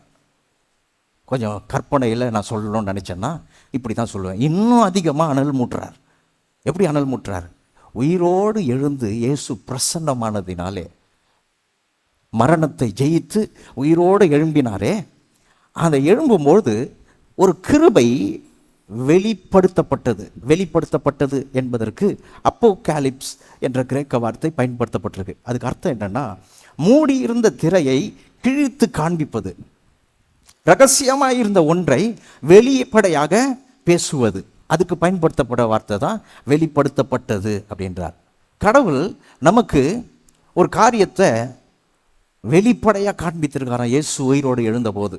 இன்றைக்கி காலையில் இங்கேருந்து போகும்போது கொஞ்சம் அனல் மூட்டப்பட்டவர்களாக போகணும்னு நான் நம்புகிறேன். நீங்கள் போய் ஒரு உற்சாகமான வாழ்க்கையை வாழணும்னு நம்புகிறேன். நீங்கள் போய் சந்திக்கிற எல்லாவற்றையும் நீங்கள் தைரியமாக சந்திக்க வேண்டும் என்று நான் விரும்புகிறேன். அதனால தான் இதை நான் உங்களுக்கு சுட்டி காட்டிகிட்டு இருக்கேன். அவர் சொல்கிறாரு, எப்படி பண்ணாராம், எப்படி அந்த கிருபையை வெளிப்படுத்தினாராம்? மரணத்தை பரிகரித்து ஜீவனையும் அழியாமையும் சுவிசேஷத்தினாலே வெளியரங்கமாக்கினார் அப்படின்னு வாசிக்கிறோம். இங்கே பயன்படுத்தப்பட்ட மொழிபெயர்ப்புகளை கொஞ்சம் வாசித்து காட்டணும்னு நினைக்கிறேன். ஒரிஜினல் கிரேக்க மொழியிலிருந்து தமிழில் மொழிபெயர்க்கும் போது, ஆங்கிலத்தில் மொழிபெயர்க்கும் போது இப்படி பதத்தை பயன்படுத்தியிருக்காங்க. இயேசு உயிரோடு எழுந்தாரே, அவர்களுக்கு தரிசனமானாரே, அப்போ அவர்களுக்கு எதை காண்பித்தாராம்? மரணத்தின் வல்லமையை முறியடித்து வாழ்விற்கான வழியை ஒளிர செய்தார் அப்படின்னு மொழிபெயர்த்திருக்கிறாங்க. சிலர் எப்படி மொழிபெயர்த்திருக்காங்க? மரணத்திற்கு முற்றுப்புள்ளி வைத்து வாழ்வை அருளினார். இங்கே எப்படி வாசிக்கிறோம்? பரிகரித்து, மரணத்தை பரிகரித்து ஜீவனையும் அழியாமையும் வெளியரங்கமாக்கினார்னு வாசிக்கிறோம். இன்னொரு மொழிபெயர்ப்பு என்ன சொல்லுது? மரணத்தை செயலிழக்க செய்து வாழ்வை கொண்டு வந்தார். அதுக்கப்புறம் வாசிக்கிறோம், மரணத்தை அழித்து வாழ்வை கொண்டு வந்தார். இந்த டிஸ்கிரிப்ஷன்லாம், இந்த மாதிரி ஒரு விளக்கம்லாம் ஏன் தேவைப்படுதுன்னா, மரணம் எந்த தாக்கத்தை மனுஷனுக்கு ஏற்படுத்தினது கொஞ்சம் தெரியணும். இந்த மரணத்தினுடைய பின்னணி என்னன்னு துவக்கத்திலே கொஞ்சம் சொன்னேன் நான். தேவனை மனிதன் நிராகரித்த போது அவனுக்குள் ஏற்பட்டதுக்கு அந்த வாழ்வுக்கு பேர் தான் மரணம். சரீரம் 930 வருஷம் கழிச்சு தான் செத்தது. அது ஒரு பெரிய மரணம் இல்லை. அந்த மரணம் ரொம்ப சந்தோஷமானது. நிறைய பேர் கூட விரும்புவீங்க, ஐயோ எனக்கு சாவு வராதான்னு. செத்தவங்களாம் போய் பாருங்கள், கவலை இல்லாமல் படுத்திருப்பாங்க. அவங்கள குறித்து அவங்களுக்கு எந்த பில் கட்டுறது, கடன் அடைக்கிறது, அவங்களுக்கு வீட்டில் பிரச்சனைகளை ஃபேஸ் பண்ணுறது, அவங்களுக்கு இந்த உலகத்தில் இருக்கிற நிந்தை அவமானங்கள் அவங்களுக்குலாம் தொல்லை கிடையாது. இன்னும் சொல்லப்போனால் அது ரொம்ப நல்ல வாழ்க்கை. அது செத்துடுறது ரொம்ப நல்லது. ஆனால் அந்த சாவு எவ்வளோ நல்லதோ அந்த சாவை நம்ம சில நேரத்தில் ஏன் நல்லதுன்னு சொல்லிக்கிறோன்னா, சாவே நல்லது கிடையாது. ஆனால் ஏன் அந்த நல்லதுன்னு சொல்லிக்கிறோன்னா, அதில் எந்த தொல்லையுமே கிடையாது. சரீரப்பிரகாரமான சாவு எந்த ஒரு பெரிய தொல்லையும் கிடையாது. பாருங்கள், கவலையற்ற ஒரு வாழ்க்கை அது. அதில் எந்த கவலையும் கிடையாது, எந்த பிரச்சனையும் கிடையாது, யார்கிட்டையும் சண்டை கிடையாது, யார்கிட்டையும் எந்த தொல்லையும் கிடையாது. அது அழகாக நிம்மதியாக படுத்துக்க வேண்டியது தான். அது கவலையே இல்லாதது. அந்த சாவை குறித்து மனிதர்கள் பயப்படுறது கிடையாது. மரண பயம்னு வரும்பொழுது அதிகமானோர் அந்த சாவை குறித்து பயப்படுறது கிடையாது. மரண பயம், மரணம் அப்படின்னு சொல்லும்போது தேவன் ஆதாமுக்கு சொன்ன மரணம் என்னன்னா, அது அன்றைக்கே அவன் இழந்த ஒரு மரணம். 930 வருஷம் கழிச்சு அவன் சரீர பிரகாரமாக அவன் செத்த அந்த மரணத்தை குறித்து தேவன் சொல்லலை. புசிக்கும் நாளில் சாவாயின்னு சொன்னார். அப்போ புசிக்கிற அன்னைக்கு ஒரு சாவு அவன் பார்க்குறான். அது என்ன சாவுனா, கடவுளுக்கும் அவனுக்கும் ஒரு பிளவு, ஒரு விரிசல். கடவுளுக்கும் அவனுக்கும் தொடர்பு இல்லாமல் போயிடுச்சு. கடவுளுடைய ஆசீர்வாதங்களை பெற்றுக்கொள்ள முடியாமல் போச்சு. கடவுளுடைய வழி நடத்துதல் இல்லாமல் போச்சு. கடவுளுடைய ஆளுகை இல்லை, கடவுளுடைய துணை இல்லை. இனிமே ஒரு தனி மரமாக அவன் வாழணும், தனி மனிதனாக இந்த உலகத்தை சந்திக்கணும். இதெல்லாம் அவனுக்கு ஒரு பெரிய பிரச்சனையாக இருந்தது. அதுதான் அவனுக்கு மிகப்பெரிய மரணமாக இருந்தது. 930 வருஷம் கழிச்சு சாகிறது, அன்னைக்கே அவன் சரீர பிரகாரமாக செத்துருந்தா கூட நல்லா இருந்திருக்கும். அந்த 930 வருஷமும் அவன் வாழ்க்கை எப்படி இருந்திருக்கும்? மிகப்பெரிய நரகமாக இருந்திருக்கும். தேவன் இல்லாத ஒரு வாழ்க்கையை கொஞ்சம் எண்ணி பாருங்க. உண்டாக்கினவர் இல்லாத ஒரு வாழ்க்கையை எண்ணி பாருங்க. ஒரு பொருள் ஒன்று வாங்குறீங்க, அது ரிப்பேர் ஆகிடுது. அதை ரிப்பேர் பண்ணுற ஒரு கடையே இல்லைன்னா அந்த பொருள் எவ்வளவு உங்களுக்கு செலவு நஷ்டத்தை ஏற்படுத்தியிருக்கோம் யோசிப்பாங்க. அது மாதிரி தான் இந்த வாழ்க்கையை உண்டாக்கினவர் இந்த வாழ்க்கையில் இல்லைன்னா, இந்த வாழ்க்கைக்கு அவர் ஆலோசனை இல்லை, அவர் வழி நடத்துதல் இல்லை, அவர் துணை இல்லை இந்த வாழ்க்கைக்குன்னா மொத்தமே இல்லாமல் போயிடுறது கூட நல்லது. தேவன் இல்லைன்னா இந்த வாழ்க்கையில் ஒரே நஷ்டம்தான். உலகத்தையே ஆதாயப்படுத்திக்கலாம், எவ்வளோ வேணா சம்பாதிக்கலாம், எவ்வளோ வேணா இந்த உலகத்தில் எல்லாத்தையும் அடையலாம். ஆனால் கடவுள் இல்லைன்னா எல்லாத்துக்கும் அர்த்தமே போயிடும் பாருங்க. அதுதான் மிகப்பெரிய சாவு. வெறும் உடல் சாகிறது தான் பெரிய விஷயமா? உடல் சாகிறது பெரிய விஷயம் கிடையாதுங்க. உடல் சாவை தான் இன்றைக்கி ரொம்ப பெருசாக கருதிட்டு இருக்காங்க. உடல் சாவு தான் பிரசங்கமாகவே போயின்னு இருக்குது. உடல் சாவு ஒன்றும் பெரிய விஷயம் இல்லை. இங்கே தீமோத்தேயு மனதளவில் சாக போகிறான், மனதளவில் செத்து கொண்டு இருக்கிறான், மனதளவில் வாழ்க்கையின் உற்சாகத்தை இழந்துட்டு இருக்கிறான். அவன் சரீர பிரகாரமாக துன்புறுத்தப்பட்டதை கூட அவன் பெருசாக நினைக்கல, வாழ்க்கையை உற்சாகத்தை இழந்துட்டான். இப்போ பவுலும் சாக போகிறாரு. ஆனால் பவுல் சொல்கிறாரு, இங்கே பாரு, நீ வாழ போகிற, நீ இந்த மாதிரி உன் வாழ்க்கையை விட்டு கொடுக்காத, உன் நம்பிக்கையை விட்டு கொடுக்காத அப்படின்னு தான் பேசும்போது சொல்கிறாரு. இயேசுவை கொஞ்சம் உயிர்த்தெழுந்ததை எண்ணிப்பார். அவர் என்ன பண்ணார்? மரணத்தை செயலிழக்க வச்சிட்டார். மரணம், இந்த மாதிரி மரணம், எந்த மாதிரி மரணம்? தேவனுக்கும் நமக்கும் இருந்த அந்த தூரம், தேவனுக்கும் நமக்கும் இருந்த பிரிவு. மரணத்தை எப்படி நீங்கள் வியாக்கியானம் பண்ணுவீங்க? மரணத்துக்கு எதை அர்த்தமாக சொல்லுவீங்க? மரணத்தை எப்படி நீங்கள் புரிஞ்சுக்குவீங்க? எ செப்பரேஷன் ஃப்ரம் த பாடி, சரீரத்தை விட்டு உயிர் பிரிவது, அதுக்கு பேர் தானே மரணம். அதை தானே நம்ம பொதுவாக அறிஞ்சு வச்சுருக்கோம். சரீரத்தை விட்டு உயிர் பிரிவது, அதுதான் மரணம். ஆனால் தேவனை விட்டு மனிதன் பிரிவது தான் மிகப்பெரிய மரணம். கடவுளற்ற வாழ்கிற ஒரு வாழ்க்கை தான் இந்த பூமியில் உயிரோடு செத்து கிடக்கிறோம், உயிரோடு இருந்து செத்து கிடக்கிறோம். அதுதான் மோசமான சாவு. அதனால தான் பாருங்கள், சிலர்லாம் சாவுக்கு போயிட்டு சொல்லிட்டு இருப்பாங்க பாருங்கள், நல்ல சாவு, அவர் நல்ல சாவு அவருக்கு. அது எப்படி இவங்க மீனிங் கொடுக்குறாங்க தெரியல, நல்ல சாவன். இருக்கிறதுலையே ரொம்ப விஷமான பாம்புக்கு பேர் வந்து நல்ல பாம்பு. கேள்விப்பட்டிருக்கீங்களா? நல்ல பாம்பு. யார் பேர் வச்சா தெரில. நாகப்பாம்பை தான் நல்ல பாம்புன்றாங்க. அதுதான் அதிகமான மரணத்தை கொண்டு வர்ற பாம்பா. மொத்தம் 4 பாம்பு இருக்காங்க. நாகப்பாம்பு, கண்ணாடி விரியன், கட்டு விரியன், சுருட்டை விரியன். இது 4ம் கொளுத்துச்சுன்னா காலியாக. இதில் ரொம்ப மோசமான பாம்பாக விவரிக்கிறதுக்கு பேர் நல்ல பாம்பு. அந்த மாதிரி சிலர்லாம் போய் சாவு வீட்டில் உட்காந்துட்டு நல்ல சாவு அவருக்கு, செத்து போயிருக்கிறார், நல்ல சாவுன்றீங்க. பிரிஞ்சிருக்கிறாருங்க, உறவை பிரிஞ்சிருக்கிறார், குடும்பத்தை அம்போன்னு விட்டு போயிருக்கிறார், அனாதையாக இருக்கிறாங்க, இன்றைக்கி அவங்க தனிமையாக இருக்க போகிறாங்க. இதெல்லாம் மனசில் வச்சுக்கிட்டு நல்ல சாவுன்னு சொல்லிட்டு வருவீங்களா? சாவுனாலே அது கெட்டதுங்க. ஆனால் சரீர பிரகாரமான சாவை ரொம்ப தூக்கி பிடிச்சிடக்கூடாது. ஆவிக்குரிய சாவை விட சரீர பிரகாரமான சாவு ஒன்றும் பெரிய விஷயம் கிடையாது. ஆவிக்குரிய சாவோடு ஒப்பிட்டீங்கன்னா சரீர பிரகாரமான சாவு ரொம்ப நல்லது தான் சொல்லலாம். சில நேரங்கள் தேவன் இல்லாமல் சரீரத்தை விட்டு உயிர் பிரிகிறது கூட ஒரு பெரிய விஷயம் கிடையாது. தேவனை விட்டு மனிதன் பிரிவது தான் இந்த உலகத்தில் இருக்கிற மிகப்பெரிய சாவு. அந்த சாவை கொஞ்சம் கண்ணு முன்ன நினைச்சு பாருங்க. இயேசு உயிரோடு எழும்பும்போது ஒரு அற்புதமான வேலையை செஞ்சிருக்கிறார். அது என்னன்னா, இனி மனிதனுக்கும் தேவனுக்கும் எந்த பிளவும் இல்லை, எந்த தூரமும் இல்லை. நீங்க யாரா இருக்கட்டும், எப்பேற்பட்டவர்களா இருக்கட்டும், எந்த நிலையில வாழ்ந்தவர்களா இருக்கட்டும், எவ்வளவு ஆண்டவரை விட்டு தூரமா போனவர்களா இருக்கட்டும், இயேசு உயிரோடு எழும்பும்போது he raised us. இந்த மாதிரி ஒரு தேவனை விட்டு பிரிந்தோம் என்ற அந்த வாழ்வை அவர் அதை செயலிழக்க வச்சிட்டார். இனி உங்களுக்கும் தேவனுக்கும் எந்த பிரிவுமே இல்லை, தேவனுக்கும் உங்களுக்கும் எந்த பிளவுமே இல்லை. இதுதான் மிகப்பெரிய உயிர்த்தெழுதல். ஒருத்தர் சரீர பிரகாரமாக உயிரோடு எழும்புறது ஒரு பெரிய விஷயம் கிடையாது. அதெல்லாம் இன்னைக்கு ஃபர்ஸ்ட் எய்ட்லாம் பண்ணி ஏதோ பண்ணிடுறாங்க. அதுக்கப்புறம் அவர் ஒழுங்காக வாழ போகிறாரான்றதெல்லாம் கேள்வி கேட்கணும். ஹாஸ்பிட்டலில் போய் தப்பிச்சு வெளில வர்றாரு, உயிர் காப்பாற்றிட்டாங்க, வெளியில் வந்திருக்காரு, திரும்பவும் குடிக்கிறாரு, திரும்பவும் கண்ட மணிக்கு வாழ்கிறாருன்னா இவர் உயிர் பழிச்சு என்ன பிரயோஜனம் சொல்லுங்கள் கொஞ்சம்? இந்த சரீர பிரகாரமாக அவர் உயிர் பழிச்சது என்ன பிரயோஜனம்? அது ஒன்றுத்துக்கும் பிரயோஜனம் கிடையாது. நிறைய பேர் இந்த உலகத்தில் சரீர பிரகாரமாக தான் உயிர் வாழ்ந்துட்டு இருக்கிறோம். ஆனால் வேதம் இயேசு உயிரோடு எழும்பும்போது மரணத்தை அவர் பரிகரித்தார். என்ன மாதிரி மரணத்தை? சரீர மரணத்துக்காகவும் மரித்தார். ஆனால் அந்த சரீர மரணத்தை கொஞ்சம் பின்ன தள்ளி வச்சிட்டார். வாழும்பொழுது நீங்கள் மரித்தவர்களா, நீங்களும் நானும் மரித்தவர்களா வாழக்கூடாது. வாழ்க்கையில் உற்சாகம் உள்ளவர்களாக வாழணும். வாழ்க்கையில் இந்த உலகத்தில் மிகப்பெரிய தாக்கத்தை ஏற்படுத்தக்கூடியவர்களா, நேசிக்க முடியாதவர்கள் எல்லாம் நேசிக்கக்கூடியவர்களா. இந்த உலகத்தில் எத்தனையோ பேருக்கு வாழ்க்கையில் தெளிவில்லாமல் இருக்கிறாங்க.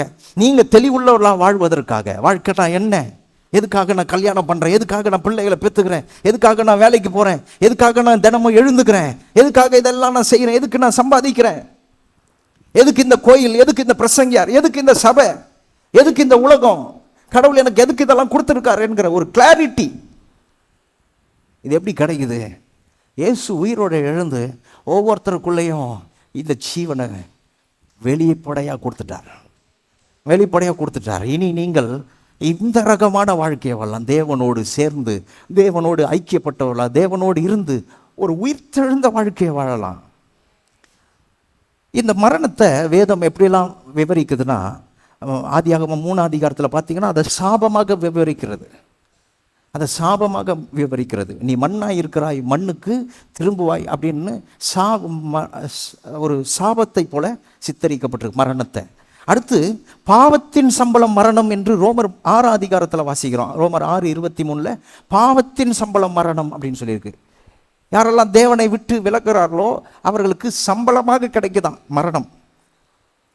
ஆனால் சம்பளம்னு சொன்ன உடனே சந்தோஷப்பட்டுறக்கூடாது. ஏன்னா நமக்கு சம்பளம்னாலே கொஞ்சம் சம்பளம் வந்துச்சா, சம்பளம் போட்டாங்களா, சம்பளம் கிடச்சிடுச்சா அப்படின்ன உடனே எவ்வளோ சம்பளம்னா ரொம்ப சந்தோஷமாக தானே இருக்க போகுது. ஆனால் வேதம் சொல்லுகிற சம்பளம் சந்தோஷத்தை ஏற்படுத்துகிற சம்பளம் கிடையாது. நீங்கள் சந்தோஷமாக வீட்டுக்கு எடுத்துகிட்டு போகிற சம்பளம் கிடையாது. அது மரணம். அது நல்ல ஊதியம் அல்ல. அது சந்தோஷப்படுற சம்பளம் கிடையாது. வேதம் பாவம் நமக்கு சந்தோஷப்படுகிற சம்பளத்தை கொடுப்பது இல்லை அப்படின்னு சொல்லுது. அப்புறம் வேதம் எரேமியா 9ஆம் அதிகாரத்தை வாசிக்கலாம்னு நினைக்கிறேன். எரேமியா 9ஆம் அதிகாரம் 21 - 22 வசனங்களை வாசிக்கலாம்னு நினைக்கிறேன். நீங்கள் கொஞ்சம் எடுத்துக்கிட்டீங்கன்னா நல்லாயிருக்கும். எரேமியா 9 21 - 22 அதை எப்படி சொல்லியிருக்கு பாருங்கள். இஸ்ரவேல் ஜனங்கள் தேவனை விட்டு வழி விலகி வாழ்ந்தார்கள். அப்படி வாழும்பொழுது அவர்கள் சரீரப்பிரகாரமாகவும் கொல்லப்பட்டார்கள். சத்துருக்கள் அவர்களை கொன்றார்கள். அதை எரேமியா எப்படி வர்ணிக்கிறார், கர்த்தர் எப்படி அதை சொல்கிறார் பாருங்க. வீதியில் இருக்கிற குழந்தைகளையும் தெருக்களில் இருக்கிற இளைஞரையும் சங்காரம் பண்ண சாவு நம்முடைய பலகணிகளில் ஏறி நம்முடைய அரண்மனைகளில் பிரவேசித்தது. சாவு நம்மளெல்லாம் அழிக்கிறதுக்காக நம்ம வீட்டுக்குள்ளே வந்து நம்முடைய பிள்ளைகளையும் நம்முடைய குழந்தைகளையும் இளைஞரையும் மேலேயும் கை வைக்குதான் பாருங்க. மனுஷரின் சவங்கள் 22 வயல்வெளியின் மேல் எருவை போலவும் அறுக்கிறவனுக்கு பின்னாலே ஒருவனும் வாரிக்கொள்ளாதிருக்கிற அரியை போலவும் கிடக்கும் என்று கர்த்தர் உரைத்தார் என்று கர்த்தர் சொல்ல சொன்னாராம். போய் இஸ்ரவேல் ஜனங்ககிட்ட சொல்லு, சாவு உங்கள் வீட்டில், உங்கள் வீட்டுக்குள்ளே, உங்கள் அரண்மனைக்குள்ளே உங்கள் பிள்ளைகளை தேடிட்டு இருக்குது, உங்கள் குடும்பத்தை தேடிட்டு இருக்குது, கொஞ்சம் ஜாக்கிரதையாக இருங்க அப்படின்னு கடவுள் சொல்ல சொன்னாராம். எந்த சாவு ரொம்ப பயப்பட வேண்டியது? எந்த சாவை குறித்து நம்ம இன்றைக்கி ரொம்ப கவலைப்பட வேண்டியது இருக்குதுன்னா, சரீரத்தை விட்டு உயிர் பிரிகிற சாவை பற்றி கவலைப்பட தேவையில்லை. அது கரெக்டாக தான் இயங்கிக்கிட்டு இருக்குது, நல்லா தான் இருக்க போகிறோம், நல்லா தான் இருப்போம். அதெல்லாம் வேலையெல்லாம் கரெக்டாக தான் நடந்துக்கிட்டு, டெய்லி கரெக்டாக சாப்பிட்றோம், கரெக்டாக எல்லா வேலையும் செஞ்சுக்கிறோம். இந்த சரீரத்தை குறிச்செல்லாம் எந்த கவலையும் யாரும் பெருசாலாம் படுறது கிடையாது. டெய்லி கரெக்டாக வேலை நடக்குது. கோச்சிக்கிட்டால் கூட தட்டில் போட்டு சாப்பிட்டுட்டு தனியாக எடுத்துக்கிட்டு போய் சாப்பிட்றோம். கரெக்டாக தூங்கிடுறோம், எல்லாம் பண்ணிடுறோம் பாருங்கள். உடலுக்கெல்லாம் கவனிப்பெல்லாம் கரெக்டாக தான் இருக்குது. உடல் சாவை குறித்து ரொம்பலாம் நம்ம ரொம்ப அஞ்சுறது இல்லை. ஆனால் வேதம் நம்மை கவனிக்க வைக்கக்கூடிய சாவு என்னென்னா, வெறும் வீட்டில் பூந்து குழந்தைகளையும் இளைஞரையும் வீட்டில் இருக்கிற மனிதர்களையும் கொல்றதுக்கு ஒரு திருடனை போல், ஒரு சத்துரு போல் வீட்டுக்குள்ளே புகுறானா. அப்போ நம்ம வாழ்க்கைக்குள்ளே தேவனை விட்டு பிரிக்கிற சாவு ஏதாவது இருந்தால் அதை கண்டுபிடிக்கணும். நம்ம தேவனை விட்டு என்னை எது பிரிக்கிறது, தேவனுக்கும் எனக்கும் எது என்னை தூரமாக்குது, தேவனை பாட முடியாமல், தேவனை ஆராதிக்க முடியாமல், தேவனை தேட முடியாமல், தேவனை என் வாழ்க்கையில் தூரமாக்கி வச்சிருக்கா. சிலர்லாம் என்ன நினைக்கிறாங்க, இல்லையே நான் கிறிஸ்தவனாச்சே. சிலர் எப்படி கிறிஸ்தவர்லாம், அவர்களுக்கு ரொம்ப சந்தோஷம் என்ன தெரியுமா, இன்றைக்கி வந்துடுவாங்க, அவங்களுக்கு ரொம்ப சந்தோஷம். இதோடு எப்போ பார்க்கலாம் அவங்கள, கிறிஸ்மஸ்க்கு பார்க்கலாம். நீங்கள் வரத்துக்கு முன்னாடி அவங்க வந்து உள்ளே உட்காந்துக்குவாங்க. ஏன்னா இவங்களாம் பண்டிகையில் திருப்திப்பட்டு கொள்கிறவர்கள். இவர்களை நம்ம ரொம்ப யோசிக்கணும். ஏன்னா இந்த பண்டிகை கிறிஸ்தவர்களாக நீங்கள் இருந்துட்டீங்க, உங்களுடைய பக்தி எல்லாம் பெரிய கர்த்தர் சந்தோஷப்படக்கூடிய பக்தி இல்லை. உங்களுக்கும் தேவனுக்கும் உறவு ரொம்ப தூரமாக இருக்குது என்று அர்த்தம். உங்களுக்கும் கடவுளுக்கும் ரொம்ப தூரம் இருக்குதுன்னு அர்த்தம். சிலர்லாம் என்ன, கடவுளை ஏதோ ஞாயிற்றுக்கிழமையில் ஒரு நாள் தேடிக்கிறது, இல்லை மாதத்தில் ஒரு நாள் தேடிக்கிறது. சிலர் அது கூட கிடையாதுங்க, ஸ்டேட்டஸில் போட்டுக்கிறது. ஸ்டேட்டஸ் தான் அவங்க கிறிஸ்தவர்கள் காட்டி கொடுக்குது. வேறு கோயிலுக்கும் போகிறது கிடையாது, பைபிளும் வாசிக்கிறது கிடையாது, ஜெபம் கிடையாது, வசனத்தை போய் கேட்கறது கிடையாது. ஒரு வாழ்க்கையில் தேவனுக்கும் அவளுக்கும் ரொம்ப தூரம். இதுதான் கொடிய மரணம். இதுதான் உங்கள் வாழ்க்கைக்குள்ள சாத்தான் புகுந்து உங்களுக்குள்ள ஏற்படுத்தி கொண்டிருக்கிற மரணம். இந்த மரணம் உங்களுக்கு தூரம். இந்த மரணத்தை உடையவர்களாக இருந்தீர்கள் என்றால் நீங்கள் நிச்சயம் இந்த காலை வேளையில உயிர் பெற்றே ஆகணும். இயேசு கிறிஸ்துவின் உயிர்த்தெழுதல் உங்களுக்கும் இன்றைக்கு தேவை இருக்குது. இன்றைக்கும் நீங்கள் இந்த வெறும் சரீர மரணத்திலிருந்து உயிர் பெறுவது பெரிய விஷயம் இல்லை.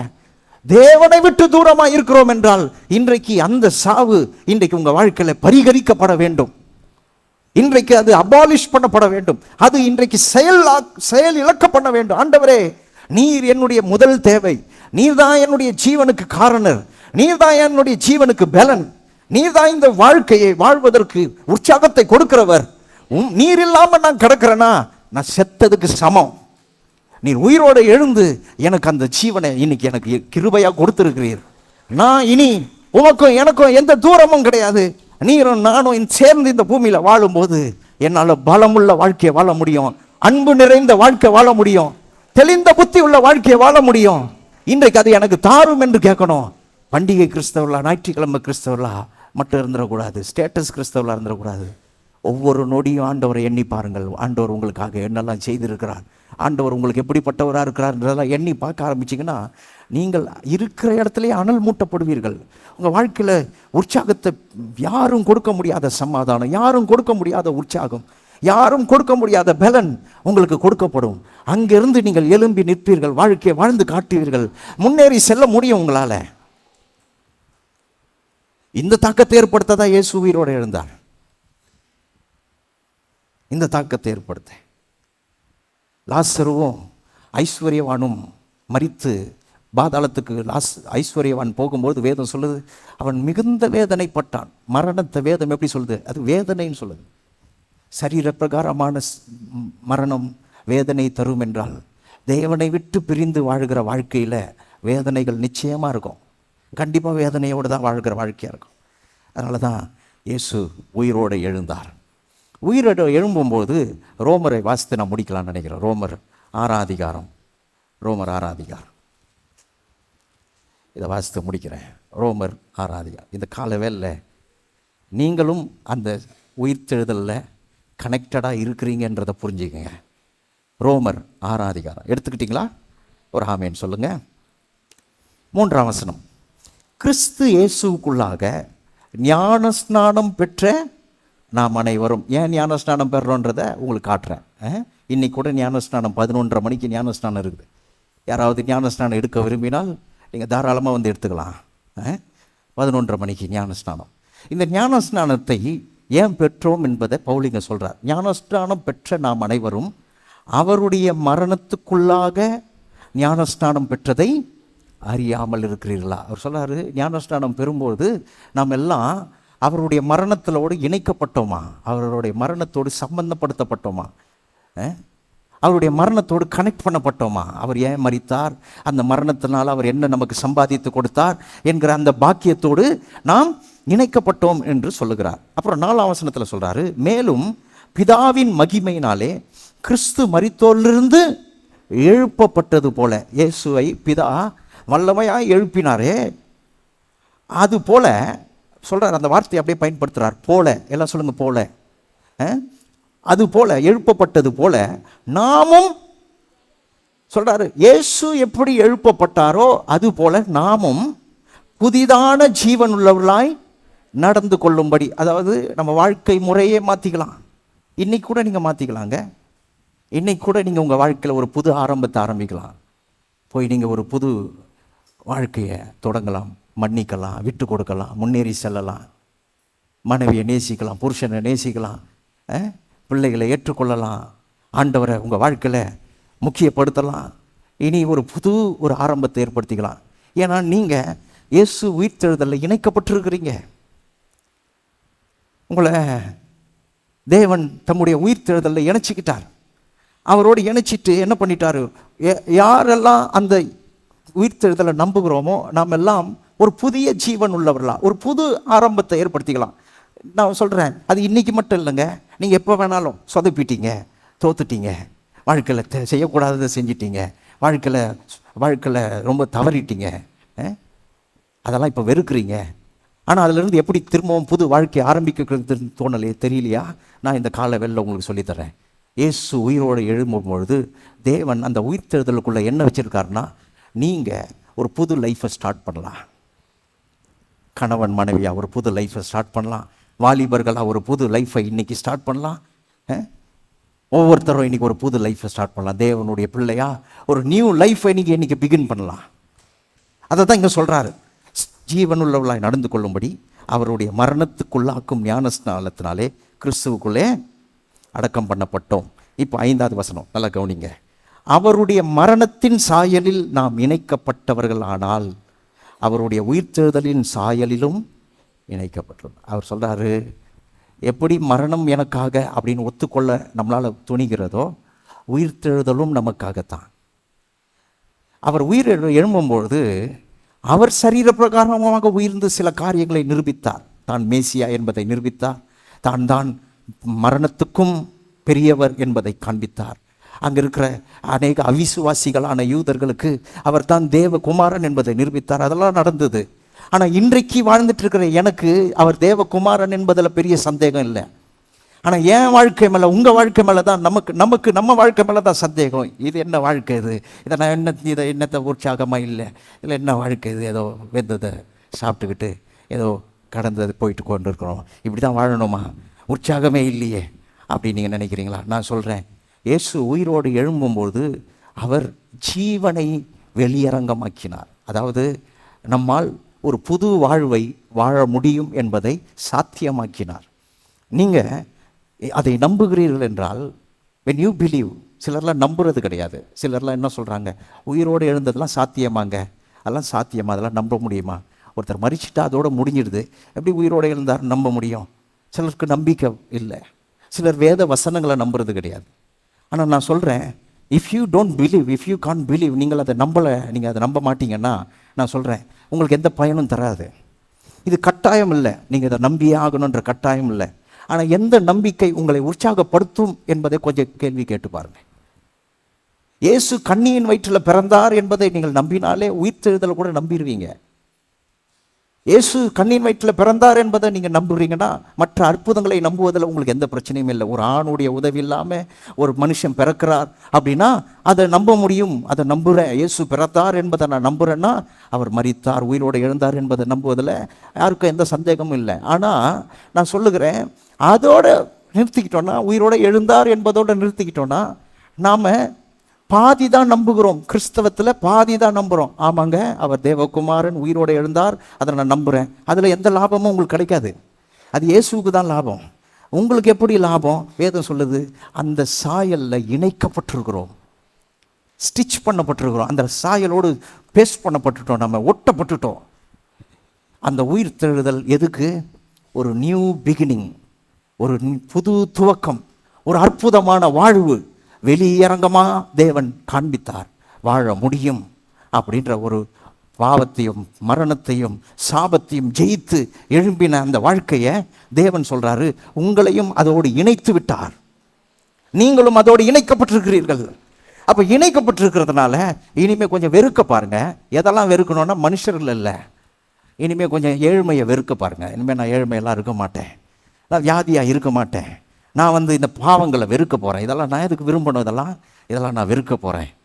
அசுத்தமான காரியங்களை நான் வெறுக்க போகிறேன்.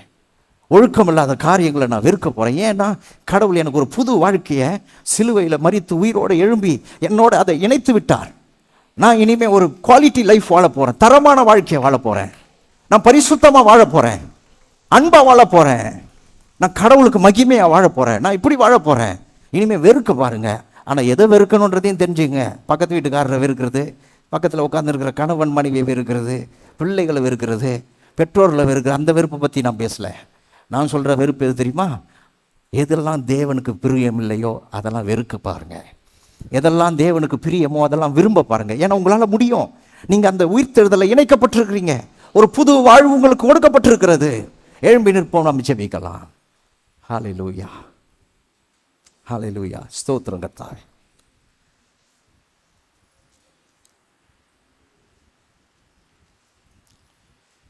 ஓ ஹல்லேலூயா. இன்னைக்கு ஒரு நல்ல முடிவு எடுத்திருப்பீங்க நான் நம்புகிறேன். ஆண்டவரை விட்டு இனிமேல் எனக்கு தூரம் இல்லை, ஆண்டவரை விட்டு நான் தூரமாக இருக்க மாட்டேன். இந்த உயிர்த்தெழுதல் என்னை தேவனோடு சேர்த்து விட்டது. எனக்கு இனி மரணம் இல்லை. சரீரப்பிரகாரமான மரணத்தை பற்றி நான் கவலைப்பட போகிறதில்லை. ஏன்னா ஒரு நாள் என்னை இயேசு எப்படி எழுந்தாரோ அதுபோல் என்னையும் எழுப்புவார். ஆனால் இன்றைக்கி நான் ஆண்டவரை விட்டு தூரமாக இருக்கிறேன்னா இதுதான் என் வாழ்க்கையில் இருக்கிற மோசமான மரணம். இந்த மரணத்திலிருந்து நான் இன்றைக்கு உயிர்ப்பிக்கப்பட்டிருக்கிறேன். நீங்கள் இன்றைக்கு உயிர்ப்பிக்கப்பட்டிருக்கிறேன். எப்பொழுது இந்த சத்தியத்தை உள்வாங்கினீர்களோ, காதால் கேட்டு ஆண்டவரே எனக்காக மரித்தீர், எனக்காக உயிர்த்தீர் என்று நீங்கள் நம்புகிறீர்களோ, நான் சொல்லுகிறேன், இந்த நொடியிலிருந்து நீங்கள் உயிர்ப்பிக்கப்பட்டிருக்கிறீர்கள். ஒரு புது வாழ்வை எப்போவுமே நீங்கள் வாழ முடியும். You can make a new life, make a new beginning. எப்போவுமே நீங்கள் ஆரம்பிச்சுக்கலாம். இப்போ கூட நீங்கள் செய்யலாம். இதுவே சரியான நேரம். ஆண்டவரே, இனி உம்மை நான் ரொம்ப தேட போகிறேன். இனி உம்முடைய வார்த்தையை நான் அதிகமாக கேட்க போகிறேன். இனி உம்முடைய சமூகத்தின் மேலே நான் நாட்டம் கொள்ள போகிறேன். இனிமே நீர் என்ன வெறுக்கிறீரோ அதை நான் வெறுக்க போகிறேன். இனிமே என் வாழ்க்கையில் எது முக்கியப்படுத்தணுமோ அதை நான் முக்கியப்படுத்த போகிறேன். ஆண்டவரே, அப்படிப்பட்ட ஒரு உயிர்த்தெழுதல் இன்றைக்கு ஒவ்வொருத்தருக்கும் நடக்கட்டும் கர்த்தாவே. அப்படிப்பட்ட ஒரு உயிர்த்தெழுதலை ஒவ்வொரு சிறியோர் முதல் பெரியோர் வரை ஒவ்வொருவர் இயேசுவின் நாமத்தினாலே பெற்றுக்கொள்வார்களாக. கரங்களை உயர்த்தி ஆண்டவருக்கு நன்றி சொல்லுவோமா? ஹல்லேலூயா, ஹல்லேலூயா, ஹல்லேலூயா. ஒவ்வொருத்தரும் எல்லாரும் கரங்களை உயர்த்தி ஆண்டவர்கிட்ட சரண்டர் ஆகுங்க. ஆண்டவரே, என்ன உன் கரத்தில் ஒப்பு கொடுக்குறேன். உம்முடைய அன்பு, உம்முடைய வல்லமை, உம்முடைய பலன், உம்முடைய கிருபை எனக்கு தாரும். உம்முடைய தயவுகள் எனக்கு தாரும். ஒரு புது ஆரம்பத்தை எனக்குள்ள ஏற்படுத்தும் ஆண்டவரே. எதெல்லாம் என்னால் செய்ய முடியலையோ அதெல்லாம் செய்யக்கூடிய பலத்தை எனக்கு தாரு ஆண்டவரே. பாவத்தை ஜெயிக்கிற பலத்தை எனக்கு தாரு ஆண்டவரே. உமக்காக வாழ்கிற வைராக்கியத்தை எனக்கு தாரு ஆண்டவரே. இந்த காலை வேளையில எங்களை அனல் மூட்டி எழுப்பி இருக்கிறதுக்காக ஸ்தோத்திரம் கர்த்தாவே. ஒவ்வொருவருக்கும் தந்த உற்சாகத்துக்காக ஸ்தோத்திரம் கர்த்தாவே. வாழ்க்கையை போய் தெம்பாய் வாழட்டும் கர்த்தாவே, சாட்சிகளாய் வாழட்டும் கர்த்தாவே. தீமோத்தேயு போல இங்கே எத்தனையோ வாலிபர்கள் வந்திருக்கிறார்கள் கர்த்தாவே. அவர்கள் மனதை ஆண்டவரே இன்றைக்கு உற்சாகமூட்டி எழுப்புவீராக. உம்மோடு அவர்கள் இன்னும் இணை பிரியாத அளவுக்கு உம்முடைய அன்பை விட்டு அவர்கள் இனி பிரிக்கவே முடியாத அளவுக்கு அவர்களோட வாழ்க்கை வாழட்டும் கர்த்தாவே. அனுக்கிரகம் பண்ணும் தகப்பனே. ஒவ்வொருவரையும் ஆசீர்வதியும். நீர் சிலுவையிலும் உயிர்த்தெழுதலும் பெற்று தந்த ஆசீர்வாதங்களை இந்த சபையின் மேலே நான் அறிக்கை செய்கிறேன் கர்த்தாவே. நீ கீழாகாமல் மேலாவாய், நீ வாளாகாமல் தலையாவாய் என்று சொன்னீரே. ஒவ்வொருவரும் மேல் ஏறட்டும் கர்த்தாவே, பெருகட்டும், செழிக்கட்டும் கர்த்தாவே. ஒவ்வொருவரையும் ஆசீர்வதியும். உம் கரங்களில் ஒப்பு கொடுக்கிறோம். இயேசு கிறிஸ்துவின் மூலம் ஜெபிக்கிறோம். நம்ம எல்லாரும் சொல்லுவோம். கர்த்தருடைய பந்திக்கு செல்வோம்.